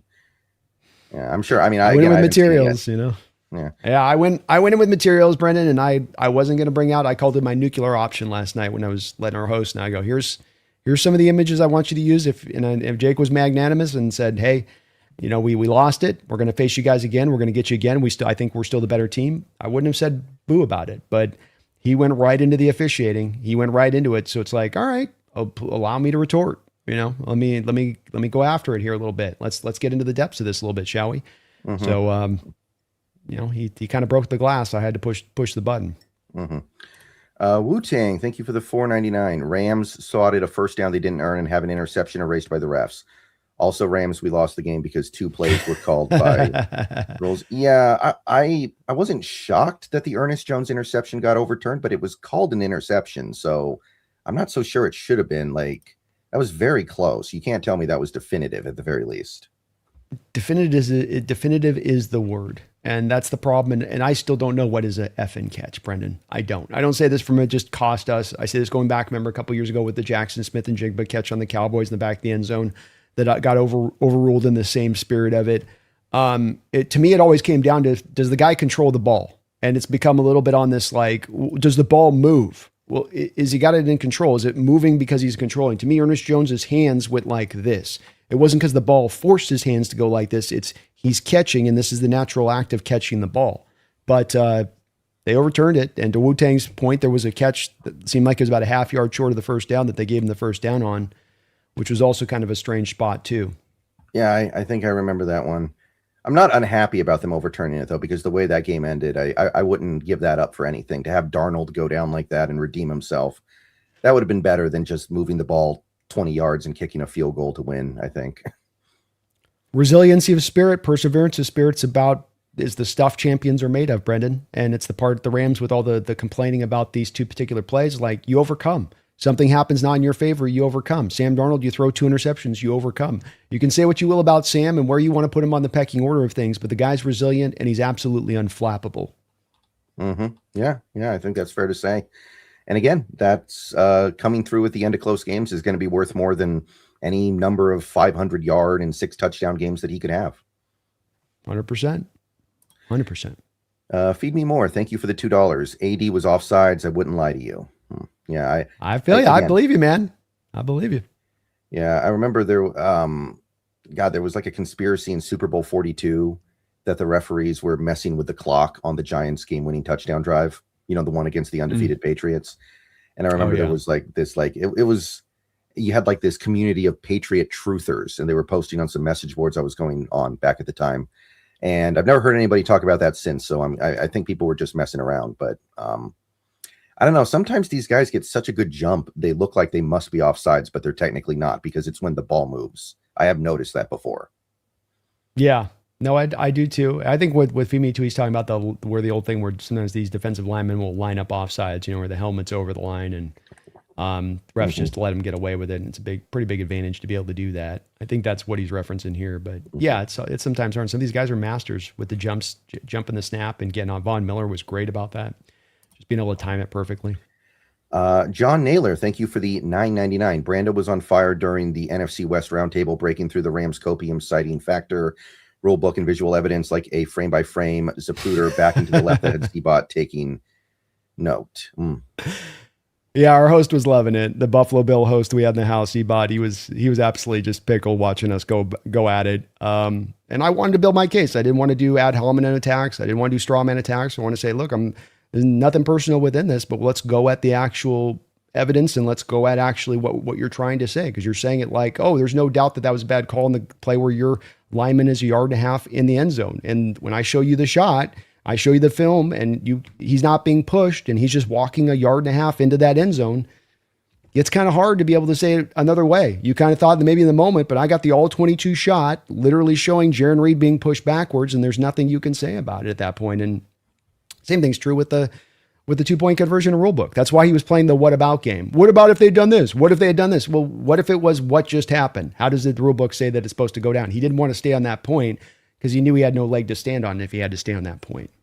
Yeah. It's I've seen. I obviously I'm not on Roundtable, but I've seen these points being made by Rams fans on social media all over the place. So I know what they're saying, and it's gotten old because again, the game was 6 days ago now. Like I understand the day after you're angry. I get that totally. Like again, that game may have blown their season, but we're way past that game being over now. I saw the same thing online. It wasn't really about me going to Jake with this. It was just that Jake was representing a lot of what we were getting from Rams fans, which was that rather than giving credit for a big win on our part and doing what we did, that they're coming through with these big old excuses as to why, we were gifted essentially the victory in a game that we took. We went out there and drove that final drive for a touchdown overtime. We went for 2 when you didn't have the balls to do so. But you don't want to give us credit for that. You want to go back and find these piddly-ante excuses that don't add up to jack squat. And so it got to me on that point when I got to my Monday show, and I'd already seen it in my chat from a bunch of Rams fans coming to my house. I'd already seen a bunch of it in my chat on the Seahawks weekly roundup I did on Monday. I kind of hit a little bit of breaking point with it, where I'm like, no, not especially when you're going to come at us. As you've been for this last 10 years, the least penalized team in the NFL, by the way. Who's been the second most penalized team during that period? Is it? Really? I didn't know that. Yeah, Really? it was last year I flashed the stat. It was, I don't know if it's held up from 17 to 05, but from the 10-year period I believe it was from 14 to 2024, only the Raiders had more penalties called on them than the Seattle Seahawks. So okay, it's like, I guess most of that's Carroll. Right? Okay, that kind of makes sense. I guess we did get a lot of penalties under Carroll. McDonald's cleaning up a little bit, so that makes sense. Now McDonald's doing better. McDonald's definitely doing better, and some of this comes from the Carroll. He's not a detailed driven guy where it's going to be to the intricacies of doing the technique perfect. He's going to be more of just go out and play fast and free and loose, and we'll take the price of doing business on that. So there's a little bit of that, but at the same point in time, you're the least penalized team in this given period. We're almost the most penalized team in this period, and you're out there bitching and moaning about officials. Like just kind of the audacity, right? Yeah. Like the audacity a little bit for somebody that's on that other rung. It just kind of, it does get to a point of that where you're like, no. Mm-hmm. Okay. So that's it for all the donations. Thank you, everybody. If there are any more before the end of the show, we will get to them in due time. But before we move on to this Panthers game, I do want to give a shout out to Sleeper. Could you real quickly, Brandon, just give the good people the rundown on Sleeper while I try to set this up? Absolutely, folks. We are sponsored by the Sleeper app. It's the best sports app running in the game today. It's an app that's got, for my money, the best amount of kind of picks that you can go through to build up your ticket in the way that you want to build it. You got basketball, you got football, you think you know sports, put that knowledge to the test, go earn yourself some money today. And when you use our code, either NEST, NEST, or SBN for Brendan, either of those two codes, we're having a code off here, you will get 100% match up to your first $100. So $100 from me to you and Brendan, and you support the channel at the same point in time. There's also a freebie $20 entry where just creating a login, they'll put a $20 deposit into your account just like that. So that's $120 from us to you, and you support the channel at the same point in time. Please do see their site for details. Terms and conditions do apply. Right. So I have my ticket for this week up on the screen here, looking just at the Seahawks Panthers game. I have Sam Darnold with over over 1.5. So 2 or more passing touchdowns. He needs 4 more this season to hit his escalator in his contract for another $500,000. So he's going to be throwing it at the 1 yard line. You know it. Mm-hmm. K9 over 55.5. He had one of the best games of his career last week, and I think we're going to start featuring him heavily as we try to make sure that we get these wins. JSN, and anytime touchdown. I think that he is going to really be locked in here. Been a little bit of tough sledding for him, especially in some of these first quarters lately. And I think he's going to be pretty motivated to get back on track here. And I also got Jatavion Sanders, tight end for the Panthers, over 13.5. Feels like one decent play for him, and he's going to do that. Feels like one that you can kind of pick off nice and easy. So that is my ticket. It goes 6.81x. So $10 ticket goes to 68.1. Use the promo code SBN or NEST. I also have that up here. 100% match up to $100. And you also get that free $20 bet that Brandon just talked about. So get on over to Sleeper. Go have some fun with sports this year. Do it for the people. And don't forget that we sent you there. Hell yeah. Brandon's always got a soft spot for Jatavion. Mm-hmm. Yeah. I think did he change his name to Tavion? He got rid of the Ja, I think. I Did know he? some places don't honor it, but I think some people do. It's like some people still call him Tariq Woolen, but it's Reek. Those players love to change their name when they become pros, man. They love to just move it to something else. Give me 1 sec here. I'll be right back, Brendan. Yeah, I think yeah. I'd say it's because they want you to buy another jersey, but it's usually the first name they change, so you wouldn't buy a new jersey. Like that's why a lot of people thought that Kobe changed his jersey from 8 to 24 back in the day. He wanted everyone to have to buy new Kobe jerseys.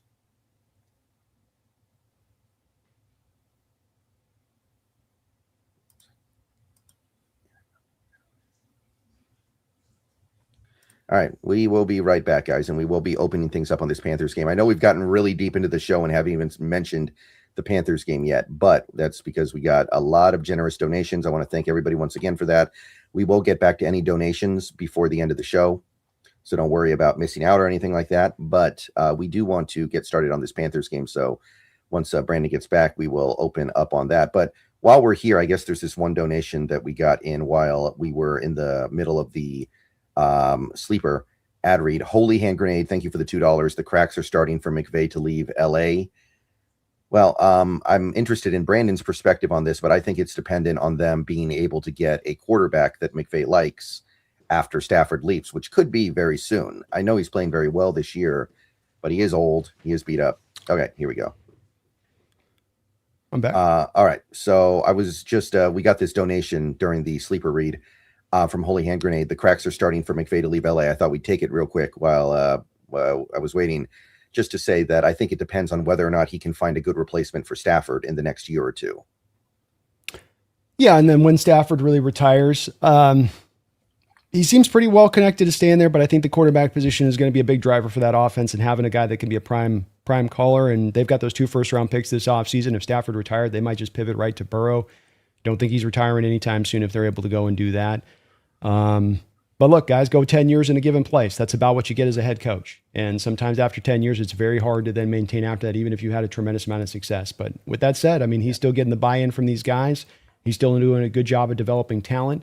That's still maybe the best team in the NFL when it's all said and done on this. I mean, they're going to still be very dangerous in the playoffs. So potentially, but I think there's still a lot of good that they've got to work off of there too. Yeah, I mean, we know more or less that after the 2020 season, he basically stormed into the GM's office and was like, "You got to get this Jared Goff guy out of here. Will never win with this loser. Give me a real quarterback, please." And Jared Goff's not a bad quarterback, so there is a pretty high standard that McVay feels like he needs to do what he needs to do. So if they can't find that caliber of a quarterback, and it's hard to find that caliber of a quarterback, he could just be like, you know what? I can make way more money for way less work working for the Amazon crew. It's possible. I think you're right about the quarterback being the important part here. I don't think it's anything to the rest of the team. It's just, do I have my QB that can execute the offense the way I want to execute? And if I don't have a pathway to that, then that is definitely going to be a driver there, I think. Mm-hmm. Okay, so I know we're pretty deep into the show and we haven't really touched these Carolina Panthers yet. So let's get into it here. Just to talk about them as an opponent. This is going to be hard because they're 8-7, pretty good team, right? They might win the division. They got a good shot at winning the division, but I don't really know what they do well. And I was looking at the numbers that you sent me last night, and we're going to go ahead and put this one up here. Let's, do you want to start with offense or defense? Let's go with their offense. Right. But I look at these numbers and I'm like, what are they actually good at? And it's hard to find an answer, if I'm being honest. I think it is. In general terms, with this offense, it's one that actually is well suited for us. I think that if we're talking about what a type of team that's going to be situated to be dangerous against us on the surface with the Panthers, you go, well, they run the ball. Therefore, that's going to be a bit of an issue. But when it comes to running the ball, I think that 13th, they're middle of the road. They're maybe not as dynamic as you might think, having both Chubb Hubbard and Rico Dowdle with the couple games he had this year, where you're like, ooh, they got a thunder and lightning, and it's really going to be tough. Now, it's not going to be easy, but it's not necessarily that they're dominant as a run-based team. And the thing that stands out to me in how they run the ball, Brendan, is that there's so many 3 wide receiver sets in this offense. There's they run the second highest empty usage in the entire sport with Bryce. So you think about it with our defense that loves to sit in nickel, you're kind of walking into the jaws of the beast a little bit with this from a Hawk perspective and how you stylistically run your offense, because we're already going to have the light box. We're used to dealing with like lighter boxes in the run game because that's what they do. They spread you out, then they're going to try to run you. We can kind of handle that pretty well. I think that what makes them tough with Bryce is that Bryce does that thing that, so many quarterbacks can't seem to kind of find that right line on, which is he's got the ability to improv. He's got the ability to get off script. Does he do it too much, right? Is it that he's leaning on that over and over again and he's always looking to pull that lever? Or does he kind of bring it in at select times and then work on script on other times? And that's why I think you're seeing some of this data, like for instance, 12th and 2.81 seconds to throw, where you go on the surface of it. Here's a guy that should be out there scrambling around and maybe holding the ball a little bit longer. But because there's some of those scripted quick throws built within and based within this offense too, it does provide a bit of a balance that you have to face defensively on not being able to lean one way or the other, if that makes sense. Yeah. It's just one of those things where, first of all, I think that Panthers team has a pretty nice offensive line. And then I'm looking at their pressure rate, and it's like, maybe not, because they don't run the ball that well either. Their running game is very overrated. So I'm looking at that offensive line, and individually, I like the pieces. They got Taylor Moton at right tackle. He's been good for a long time. They got Damian Lewis, our old player, who's been good for them. They got, I know he's been hurt, but Robert Hunt, the Miami guy, the guy they got from the Dolphins. But it's not really coming together in a way that feels like it's really helping them win all that much. Like, they give up pressure like crazy, and teams are not even really blitzing them that much. They don't use play action. They don't get good yak. Like the one thing that stands out here would be their average target separation. And again, how much is that helping them? They have a well below average dropback EPA on the season. They do. And there's a lot of their offense built within throwing sort of contested catch balls to Teterow and McMillan. So he can create separation, but there's a lot of those in there too, based within. So they don't have a real bread and butter to the offense. It's one that's been a bit up and down at times. Getting McMillan back was big for them last week. That definitely helps their offense out in a major, major way. And them able to run inside is going to be a bit of the challenge there, where, of course, teams that are more running to the outside, the ones we're going to probably be better at dealing with, because it gives more of our time for guys to rally up to the ball. Whereas getting downhill in a little bit of the lighter boxes can, sometimes be a little bit of an issue, especially just keeping the consistent runs down, the 3 yards, the 4 yards, that type of stuff like the Rams were doing last week. But I think it's a well-situated offense for us to take on. You go to empty, we're not going to have any problem with that. We've got the personnel to be able to deal with empty. You want to go 3 wide receiver set? That's walking into what we want you to do from a defensive standpoint. So it's going to be less about the Panthers dictating terms to our defense and more of our defense able to operate from where they are at their strongest, schematically speaking. And I think that's going to make this a long day, not a long day, but it's going to make it a tough day overall for this Panthers offense. I think that they do find some success out there against the defense just because they're playing better and Bryce is playing better and he makes some nice throws down the field. He's got some things he can do that they can make it hard on you. But that being said, I think to your point on this, you look at them, you go, they don't have something they can just kind of hang their hat on to really be able to carry them through a day like this. Right. Like other than McMillan, who, by the way, did not practice today.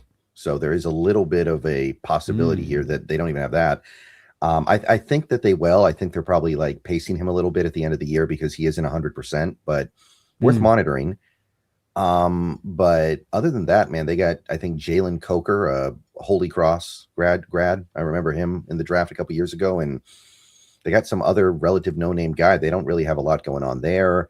I talked about Jatavion Sanders. He's all right, but there's nothing super exciting there. And honestly, like I said, their run game is very overrated. Rico Dowdle ran all over the Cowboys back when everybody was, and I think people are still remembering that game, but he's just kind of another decent player at this point.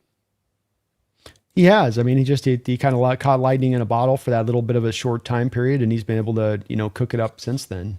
Xavier Legette's another guy they took in the second round a couple of years ago who just hasn't developed. He's got some hand drops issues at times out there. You're right about Sanders. I think he's got like 300 yards receiving total for the year as their main tight end. There's not a lot of dynamicism on this offense right now. They're definitely they're in a transitionatory state of needing to get another playmaker there to work around McMillan. It speaks to the fact that they've got this team playing well as they are right now, that they still obviously need more parts, but Canales has this team playing really well and potentially taking this division at this point. So give them props there. And they're also, I think, a good indicator of why having a solid offensive line as you build it, not really having any major weak links necessarily in offensive line like they don't, is how that can kind of carry you through a little bit offensively speaking too. Right. I think we both agree that it was a mistake to blitz the Rams so much. Would you blitz this week against Bryce Young? Probably not. No. I think I would probably be more in let's see if the front four can generate some pressure. Mix it in there here and there. I certainly would give him a lot of stacked boxes.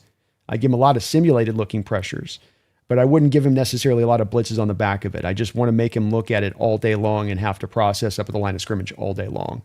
Because he's a guy that I think still so young in his career that's going to give him a little bit of an extra layer to deal with that makes his job harder to execute. Mm-hmm. And for what it's worth, they probably will not have Robert Hunt back. He got activated off IR, but it's probably going to be a couple weeks. That's probably a playoff move. They've got Ekawanda, the left tackle, listed as questionable too. Really? Has he been good? I know we both kind of had questions about him coming out of college. I haven't kept up with him. He's a good run blocker. I don't think he's don't think that he's necessarily a good pass protector. Or he's maybe average pass protector wise. The classic. Checking this to make sure I'm right. Yeah, so 73 run blocking grade, 65 pass blocking grade. He's given up 5 sacks this year. Yeah, I know a lot of Seahawks fans hate PFF grades, but they do actually, I think, most of the time do a good job.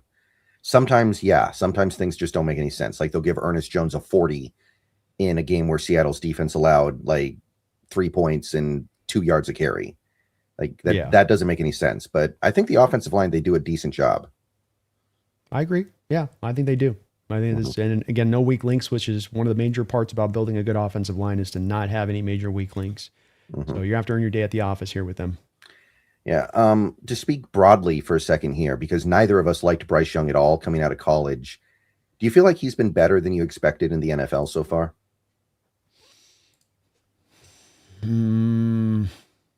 It's a tough one. I know. It's like he's all right, but I definitely wouldn't want to build my franchise around him. It's really hard to pinpoint. I think he's moderately better maybe than I thought he would be. But he still is a lot closer to what I thought he would be than what so many out there were saying, which is that he's Patrick Mahomes minus 4 inches. I think he's been much more proven to be a guy that shouldn't have been taken number 1 overall than he is Mahomes minus 4 inches. Yeah. I think Caleb Williams has done more as a number 1 overall pick to earn that status on that and to do what he's done, right? So I think, coming into this year wasn't good. This is now his 3rd year, so he's had some time. And even in this quote-unquote breakout year, Brendan, he's only averaging 6.4 yards per attempt, 21 touchdowns to 9 interceptions. He's got a 89 quarterback rating. I think by year 3, the Carolina Panthers would have said that we wish we had a little bit more productivity from him than that, or a lot more productivity from that, taking him number 1 overall, giving up, I think they've give up a first-round pick extra to get up there and go get him. Yeah, they gave up the pick that turned into Caleb Williams. Yeah. As well. So, yeah. And I mean, Caleb is more inaccurate than he is. He does a better job, 63.5%, but still even at 63.5%, it's like, it's not a great completion percentage here. And that's coming on the heels of his first 2 years being 59.8 and 60.09%. I think that there's still leaves a lot wanting, and if he was taken in maybe like late first or second round, you'd look at him maybe a little bit different, but you're taking number 1 overall pick like that, you're expected to be a difference maker talent-wise, and I don't think that we've seen that from him. Yeah, I'm inclined to agree. So Panthers offense, really not a lot going on here. I'm feeling pretty good about this one. The one mitigating factor is it's in Carolina. The Panthers have seemed to have been a little bit of a better team at home than on the road. More so, I would say, on defense than offense, but offense as well. they seem like a team that has a genuine home field advantage that a lot of teams do not have. Indeed. And let's face it, this is going to be a team that's going to have their fans connected in this process this upcoming week as far as volume of voice and having guys show up in the stadium, because they're going for this division now. They're going to kind of solidify this thing down. So there's something at stake for them. We're going to get a hungry team, and you're right about them playing better at home. 5-2 home record versus 3-5 away. So you are getting a bit of a different team with them at home. And this is a team that took down the Rams at home a couple weeks ago. Yeah. So no easy day at the office. Limit the big play, Brendan. I mean, offensively speaking to me, Bryce wants to take his shots down the field. It's another part where I feel like our defense is well suited up against this Panther offense, because we are a defense which naturally, stylistically protects against the deep ball in general terms. So him trying to attack 5-6 times over the course of the game with some of those bigger shots down the field, we can make him be punished for doing that. Because again, you're going into the jaws of the defense, the teeth of the defense when you're going to do that against the Seattle Seahawks team. Mm-hmm. Yeah. One thing worth noting, though, and this is an interesting wrinkle. I actually have made a video about this, and I wrote an article about it. The Panthers actually have very little at stake this weekend, because the division title is overwhelmingly likely to be decided in Week 18 when they play Tampa, and that's regardless of what happens against Seattle. So, especially if Tampa beats Miami, which is very likely, and whatever Tampa Bay is doing right now, I know that they've been awful, but Miami's starting Quinn Ewers. Like, give me a break. At a certain point here. Yeah. As long as Tampa wins that game, the Panthers winning or losing against Seattle actually means nothing for them. It's literally a preseason game, and everything comes down to the Week 18 game. So I would expect anybody who is like bruised or has bumps and bruises to sit. Anybody who gets bumped or bruised during the game probably gets put in street clothes. And, if I'm a player, I'm a human, right? My heart might not really be in it when I'm thinking about the game next week.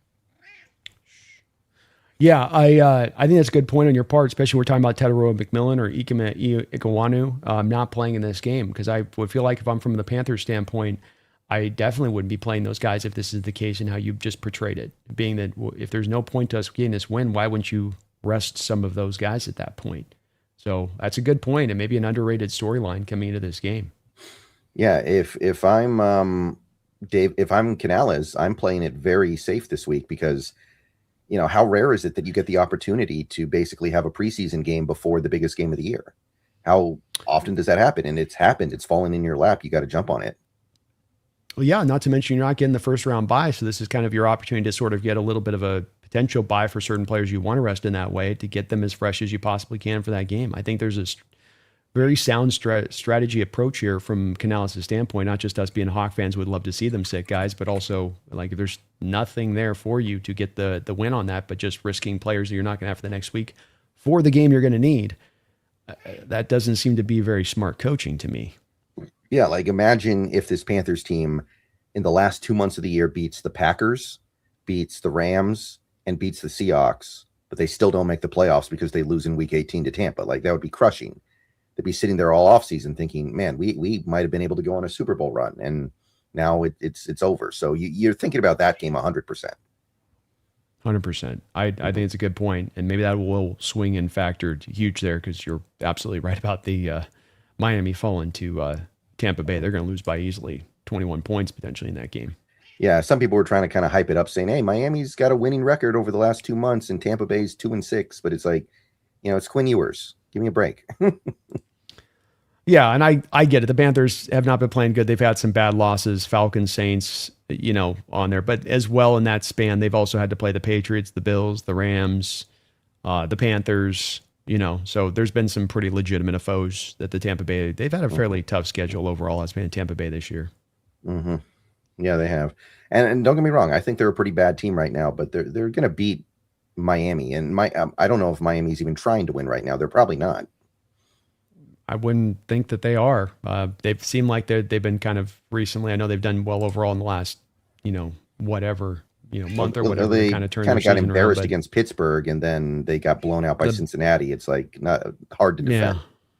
Right. And it's like where their quote unquote run was coming back with Miami, where they're like coming to life, was they beat the Saints, they beat the Jets, they beat the Commanders. Like that, and the Bills were also a team that they got, but I mean, that's division. Those games are weird.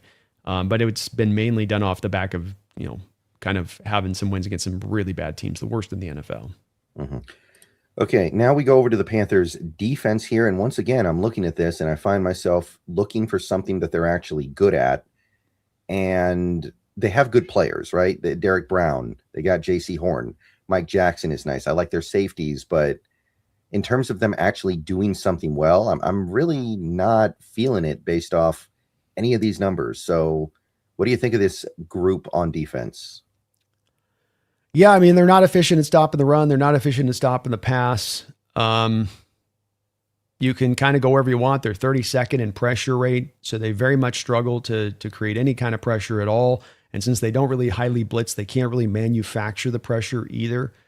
They are a team that is going to run with pretty neutral fronts for the most part. You're not going to get very many stack boxes. They're only middle of the road when it comes to light boxes. So, even that, they can't really stylistically kind of overcome by that methodology of approach. They kind of just line their players up there to go and get after it. And the players either get the job done or they don't. Teams are rushing at 28th as far as their percentage run inside. So teams are rushing inside heavily, and that's where they're attacking, which is kind of surprising because you do have a Derek Brown in there who still plays, having kind of a career resurgence this season and who's playing pretty good, strong football. But there's just a feeling that you can get after them inside here as far as the way you see teams attack in that way. They don't have a lot they throw at you from the linebacker position either. I will say Nick Scorton, watching the tape last week against Tampa Bay, he is coming alive. That guy is becoming a problem off the edge, problem in the run, problem as a pass rusher. He is really realizing some of the potential that you saw from Texas A&M, where you didn't have the production, but you could see that the guy and the way he moved and how he was built could be successful at the NFL level. That pick's looking really good for them.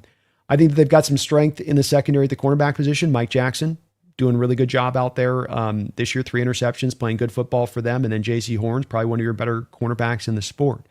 Safety, they're Trevor Mooring's solid, unspectacular, but solid. So they're kind of middle of the road on safeties, I'd say, but good corners. But that's really only true strength. Derek Brown, Scorton. I don't know if there's a lot there after you get past that spot with this football team. Yeah, Scorton, like you said, it's a recent thing. I think he's got like 2.5 sacks on the season. This is not some rookie of the year campaign he's putting together defensively, No. but you've got, let's see here, DJ Wanham, I think, is one of their edge rushers as well. I've never heard of that guy before. They have Trevin Wallace.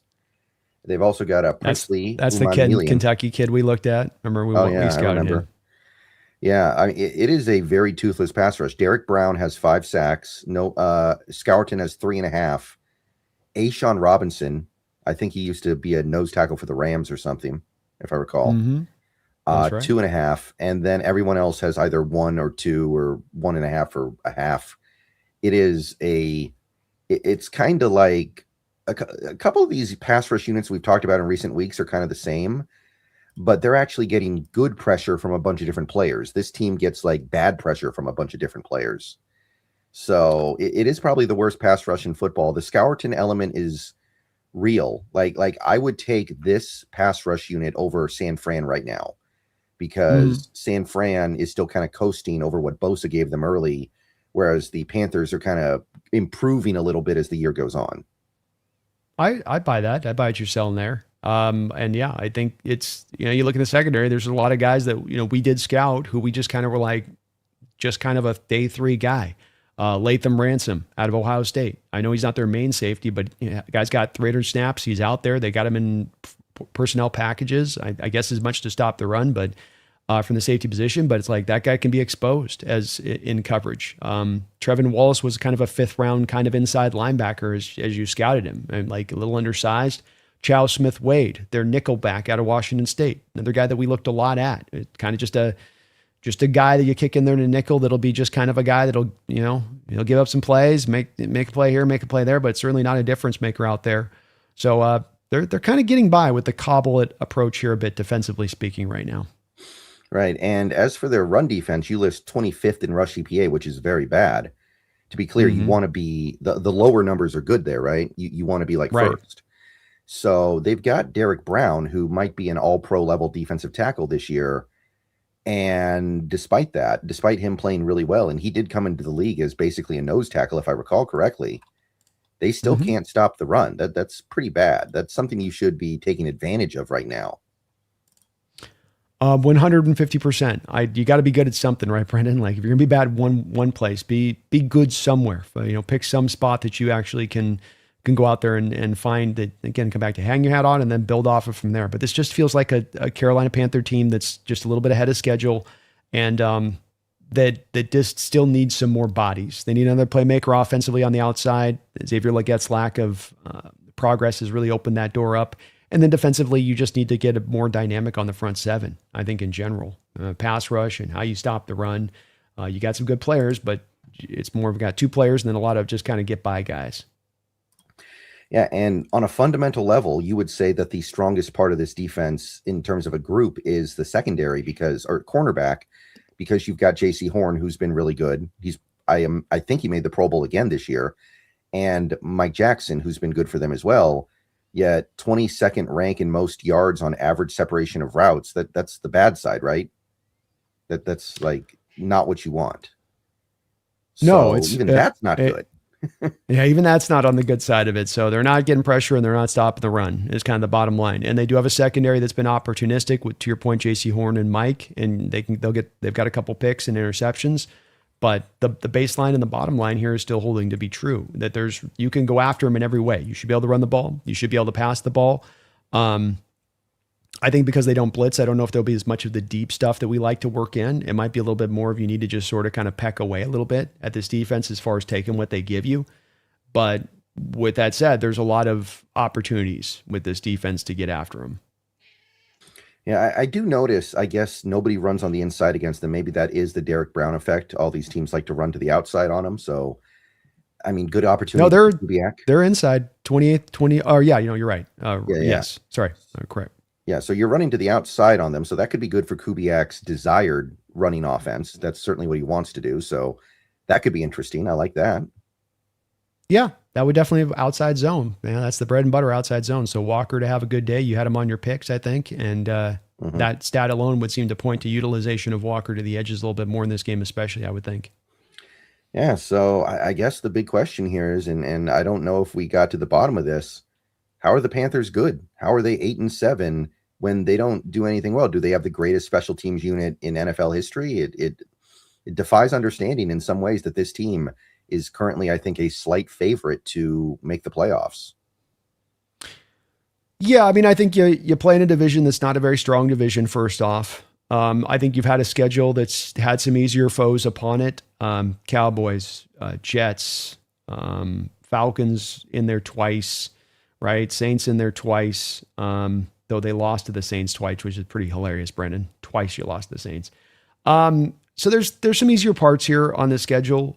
I think that there's also a lot of inconsistency to this team, which is what we get to the bottom line on both these stats on either side, where I think that there's certain games where Bryce Young goes out there and he's performed really well, and he's giving you the view of a little bit more closer akin to why he was the number one overall pick, but then he gives you those games on the other side of it where he doesn't look like a third-round pick.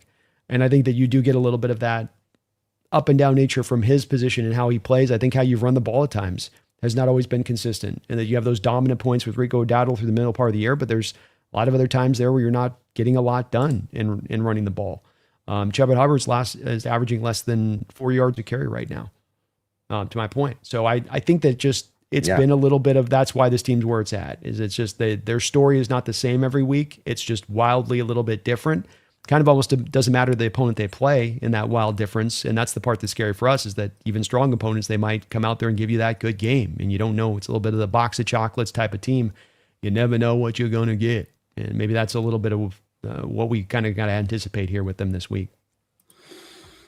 Yeah. And I think there is some stuff to be concerned about, especially because, this team just spent everything they had on that Rams game. They spent everything they had. They basically took the Colts game off the couple days before to get ready for it, it felt like. And then they needed every little bit to win. And I know they've had basically the mini bye week, but I do think there's some concern here that they show up in Carolina and they come out flat. Like that will not surprise me if that happens on Sunday. It's one where I really do think it's maybe a possibility, but I also think I'm a little bit more feeling like if this game was week 11 or 10 of the season, I might feel a little bit like that. With the Seattle Seahawks coming off the win as big as it is, but then to know that you just need 2 more wins to get that home field advantage, to get that week off, to get all of that set up, and that you're this close, you're right there on the precipice. I feel like that's got to be a bit of a driving force for this team in this game, and that it's also a team in the Panthers. They're not third in the division here with this fluctuation of performance. They're first place with this fluctuation of performance, and so maybe those factors can be enough to keep this team connected in on this game, especially with, like you say, a little bit of a mini bye to get the body a little fresher, get the body a little bit ready to back around to getting ready to go, especially with all those plays that they had to play defensively on their back. Right. Okay. So Panthers special team unit, just on a brief search, seems okay, but kind of forgettable. Certainly not as good as ours. And I mean, our special teams unit was a big factor in us winning that game on Thursday. So if it has to bail us out again, then so be it. But it seems like a good game for it to maybe happen. Yeah, I mean, Trevor Etienne's okay as far as a punt returner. He's not as good as a kick returner. Hubbard's a little bit better as a kick returner, but they're not. You've got the advantage there. That's for sure. Yeah. Who's their kicker these days? Ryan Fitzgerald. Okay. 23 of 27, 85% field goal percentage. 2 of 4 from 50 yards out. So not necessarily a super big leg kicker guy. Just kind of all of it's kind of middle of the road with them when it comes to their special teams. All right. So I think that is pretty much all there is to say about that game. It's a very flawed Panthers team, but they seem to get it done in crunch time, and that's why they're here, potentially making the playoffs. And we will get to a prediction real quick, though. I am Blatancy. Thank you for the $2 Canadian. Merry Christmas, Dad. Thank you. I am. Merry Christmas. I mean, I hope you're not my son, or it's going to cost me way more than $2. But thank you. Yeah, that dono's got me a little nervous here. Been waiting for years for that potential knock at the door. Yeah, that's why you got to keep moving. That's why you got to change your name, and they still find you somehow. Yep, they do. They do. All right. Let's see here. Hilltop Shack. Thank you for the $4.99. Go Hawks! What an amazing win. We clinched the playoffs. These last few games are confusing somewhat to me. Rams and 49ers have to lose out for us to get number one. No. If we win out, we get the number one seed. That's like 85% of what you need to know right now. The Seahawks need to win their last 2 games, and they get the number one seed. If they don't, then they don't. Yeah, it just comes down to that, Hilltop. I mean, we can go through the interrelation of this team losing, that team, but just kind of comes down to just win out. You've got the number one bye. Let's just simplify it down the line. That 2 more wins, 2 winnable games. I'll beat the Niners. That's a weakened Niner team. I'll beat this Panthers. It's not, one of the top teams in the NFL. So just win out, you get out. Right. And if we don't get the 1 seed, it's almost certainly going to be either the 5 seed or the 6 seed, probably the 5. But there is some room for things to move around. I don't believe it's possible for us to fall below Green Bay or Detroit at this point. So we're not going to get to 7. Mm-hmm. And while it's theoretically possible, I'm having a really hard time thinking the Bears are going to be the 1 seed. So I really think it's 1 seed, 5 seed, or 6 seed with no other realistic possibilities. I think that's about right. Yeah. Mm-hmm. So, I mean, you can't ask for much better than that. Everything's in front of you. You control it. And look, I know the 49ers are good. I know they're winning. But to me, if you can't win that Week 18 game where they have no pass rush and they got no Fred Warner, Ayuk's out. Not that they ever really had him this year, but he was obviously a part of the plan. I don't know. To me, that will definitely be a moment where I'm like, yeah, okay, I think I know. I don't know if we can't beat the team in this state, I don't know if we're ever going to be able to this year with this team. So I'm expecting a win there. I'll put it to you that way as of right now. I'm as well. If you're the team this year that you want to be, then you got to get that win. That's a Niner team, no matter what they've done. It's too weak. You left off Bosa on that list too. No Bosa in as well. Between Warner and Bosa, those are 2 guys that have had your number when you play the Niners over those last 5-6 years. So those guys being out with that 49er team, missing that pass rush. The offense is going to be still dangerous with it, but you should be at least able to keep step for step with that offense. And so I agree. We're going to learn a lot about that team and where they're at that point, especially we get this win and set the stage in that way to determine, oh, no, you're a contender right now. It's not a year out. It's not if everything just works out well for you in the playoffs and all the breaks break in your favor, but it's, hey, no, you're that good. You don't need all the breaks and you can go take this thing. Mm-hmm. Jordan, thank you for the $5. There were a few snaps that Mills actually looked good against the run. Maybe against the Rams. Against the Colts, I thought he was getting bullied against the run personally. Yeah, the first game of the Colts wasn't good. There was a couple of good reps out there in this game. He's only getting about 7 snaps a game out there, Jordan. So it is the definition of small sample size. But look, it was a step forward against the Rams. In that, you actually saw him making play. He had one play where he was held on a play on a throw where that's part of them letting the guys play. But he absolutely got held as he got past the guy on a pass rush. So flashed a little bit. More to build on there. If you can get him in on the rotation to keep these guys fresh on the inside, when it's good going on the edge, we got 4 true bodies we can rotate on the edge. Why not have 4 true bodies you can rotate to the inside to keep all those guys rolling at their maximum as we get into the playoffs? Mm-hmm. Yeah, I just can't imagine he's going to be a significant part of the team this year. Hard for me to buy. We're getting such good play out of Big Cat and Murphy, and I don't want to mess with that, especially in these really important games. Let Mills play at the end of blowouts, but I don't need him in the playoffs. I think the plan is going to be try to get him acclimated in. So I get where you're coming from on it, but I think that too they've put a lot of snaps on Murphy and Williams this year as the year's gone along. Those guys, Jaron Reed with the injury, he had 3/4 the way through the season. The timing of that wasn't the greatest, and Peely never was able to get past like 10 snaps a game, even with Jaron Reed out. Guys have kind of had to quietly play a lot. If you can, and Mike's going to know this better than any of us on this, if it's a matter of keeping them a little bit fresher to be able to remove 10 snaps off their back with him or a little bit more, I can get where he's coming from and doing that at this point in time of the year. You don't want to have it go into a game in the playoffs where your guys are not able to execute because they're wore down and they're tired. Very true. Very true. But once you get in, I'm hoping you can just let your best players eat. That's what what I would hope. And if you get that first round bye, this is when we come back to the importance of that first round bye. Because if you do that, then you don't have to think about this stuff as much, right? To your point, you can just rip roar them and let them fly.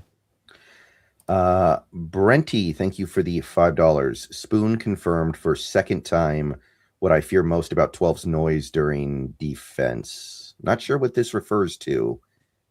Well, they're making adjustments and they got to communicate on the defensive side of the ball because this is an intricate scheme that has a lot of pre-snap. Hey, this to this. Hey, over this to this. Over that to that. It's going to be a bit of an issue with this particular defense. It wasn't an issue with Coach Carroll's defense, of course, because there wasn't as many of the pre-snap adjustments that you were looking to make. You're going to line up. You're going to play it. So it didn't impact Carroll's defense because of that. This will probably be a bit of an impactful factor to this defense to a degree. You can mitigate it with hand signs. You can mitigate it with more time to get these guys to play with each other, where it can sometimes just be a look that determines what the adjustment needs to be.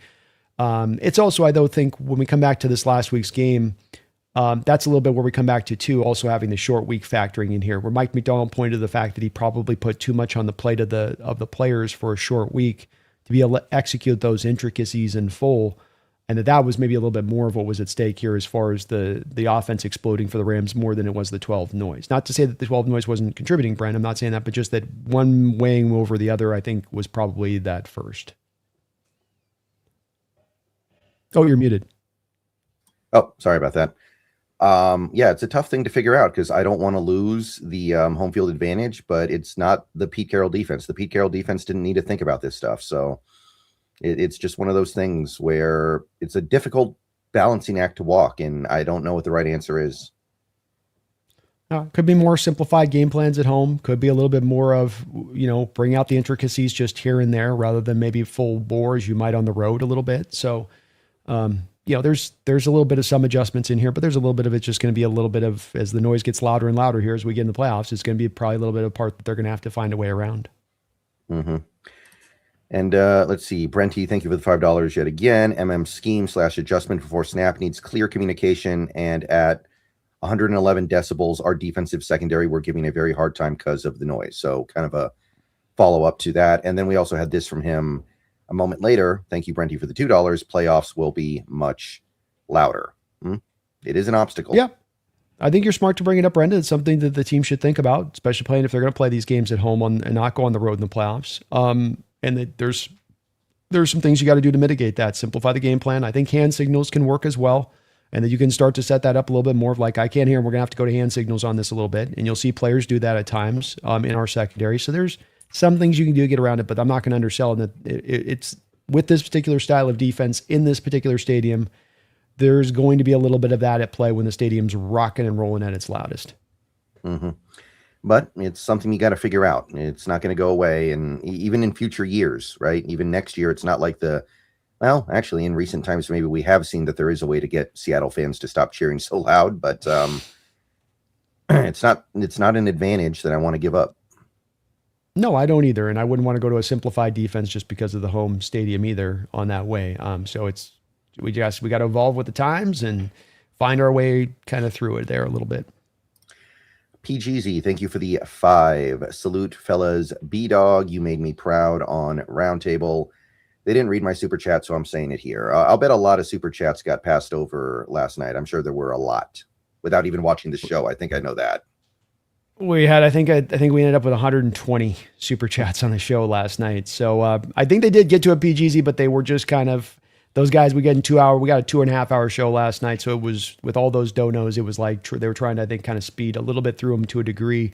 But thank you, man. I'm glad that it did come off in hopefully the right fashion, what it was, which is not to attack with Jake or Ram fans in particular, but to attack. And, it's, I always say, never attack the person or the fan base, is just attack the argument. And that's all I was looking to do last night, was just, let's go at this argument. Let's unpack this thing in full. Let's see where the audience lands on this when all of the chips are laid out on the table, and let's get the facts, and then let's turn it over from there. And that's always what we're trying to do. Me and Brendan are trying to do this. I'm always trying to do this with my chat, which is just that it's not that we're the smartest of the bunch of anybody else. It's that we all put our heads together to come to, what is the true reality of what we're seeing, rather than what emotionally we might think we're seeing or how it feels. What is it truly? And that's not always an easy place to get to. And that's why you got to turn over all the parts of the evidence and the data and the statistics to get to that spot, I think, in so many ways there. But thank you, PGZ. I appreciate that, man. Thank you for the dono last night as well. And I'm glad that it did come off really well. It seems like people really did enjoy it, which is great, because that's what you hope with that if you have that kind of debate. Mm-hmm. That's right. Okay. So once again, real quick, before we get to the finale of our show, I want to say shout out to Sleeper one more time. Don't forget to get on over there. Get to some daily fantasy, make your picks, go have some fun with sports this year. Prove that you know what's up with football. Prove what you know what's up with sports. Use our promo codes SBN or NEST. We'll get you 100% off, 100% bonus on a $100 deposit, and get your $20 free bet in there as well. They sponsor both of us this year, so don't forget about them. And let's get a pickup here. So I went with 27-20 Seattle. I think it's just going to be kind of a normal game. Nothing too crazy. I think Carolina can ugly the game up a little bit at home, but I think we will ultimately come out on top because, again, I just cannot pinpoint what this Panthers team does objectively well.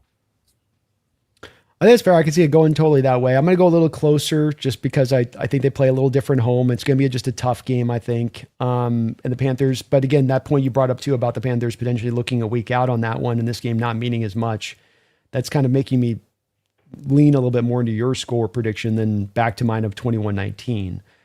So that is a factor I hadn't as much considered as coming into this game before this, that they have that game set up and this game really doesn't matter from their perspective on the bottom line.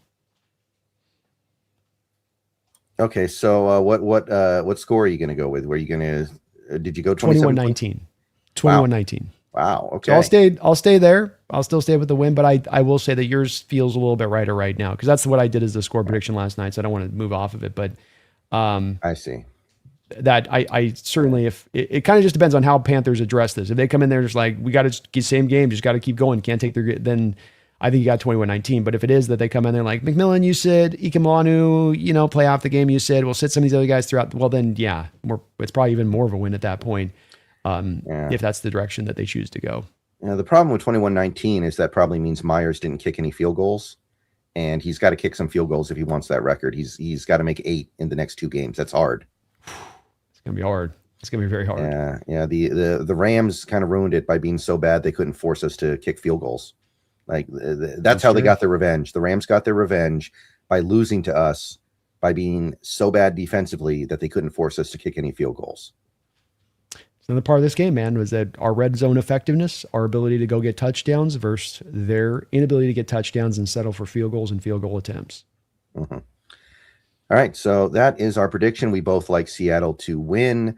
We got this from Sean McLeodart. $4.99. Thank you. Your boy Jake said he gave the Hawks props, but hasn't stopped tweeting about them or refs or their superiority all day, every day for 6 days. Yeah, I mean, if I were a Rams fan, I'd probably still think that the Rams are the best team in the league, I will admit. But I would also have to acknowledge it sounds a little bit hollow right now because, I mean, they lost to Carolina. They lost to Seattle now. They split with San Fran with their backup quarterback. Like, I don't know. Like looking at it objectively, I don't know how great that Rams team is at this moment.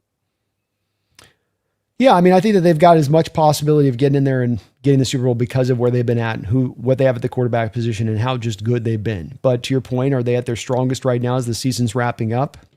Maybe not. To Sean's point on this with Jake, yeah, he started out last night talking about how he gave them props and on his show it starts like, well, you gave props in the first sentence and then you spent the next 35 minutes getting into the refs. So how much was it really that you gave us props? And how much is it you're really just blaming on the refs in this, win? And like he says, I was seeing this from Ram fans on Twitter. I was seeing it to my comments. I was hearing it from Jake. I was hearing it from him. And that's why I had to push down last night is that this isn't just something that's coming out from a fan here or there, but your fan base as a collective whole is leaning on this. And it's not correct. It's not accurate. And I'm going to call you guys out on it when I see you guys do that because you got too good of a team to be leaning on these BS excuses. And quite frankly, the coach, for all the pissing and moaning he did after the game being McVay, he, a couple of days later, when he had a chance to settle down and think it all through, fired a special teams coach, kind of acknowledging a little bit that, yeah, the special teams was also a part of why we lost this game. Not just in we missed a field goal, not just in the fact that you have a return touchdown on the punt return, but also a factor in this, Brendan, was us kickoffs. I mean, didn't they have twice their kickoff returners fumble the ball in the catch, short returns on those fields? They were kicking into our 35, putting us at the 35-yard line all day long. And that's also the way that this does factor in too, that again, Ram fans are talking not at all about, and they're getting hyper concentrated on this other side. But that was a huge factor in this game, giving us the ball every time at the 35-yard line. I mean, they're just kicking into the back of the end zone.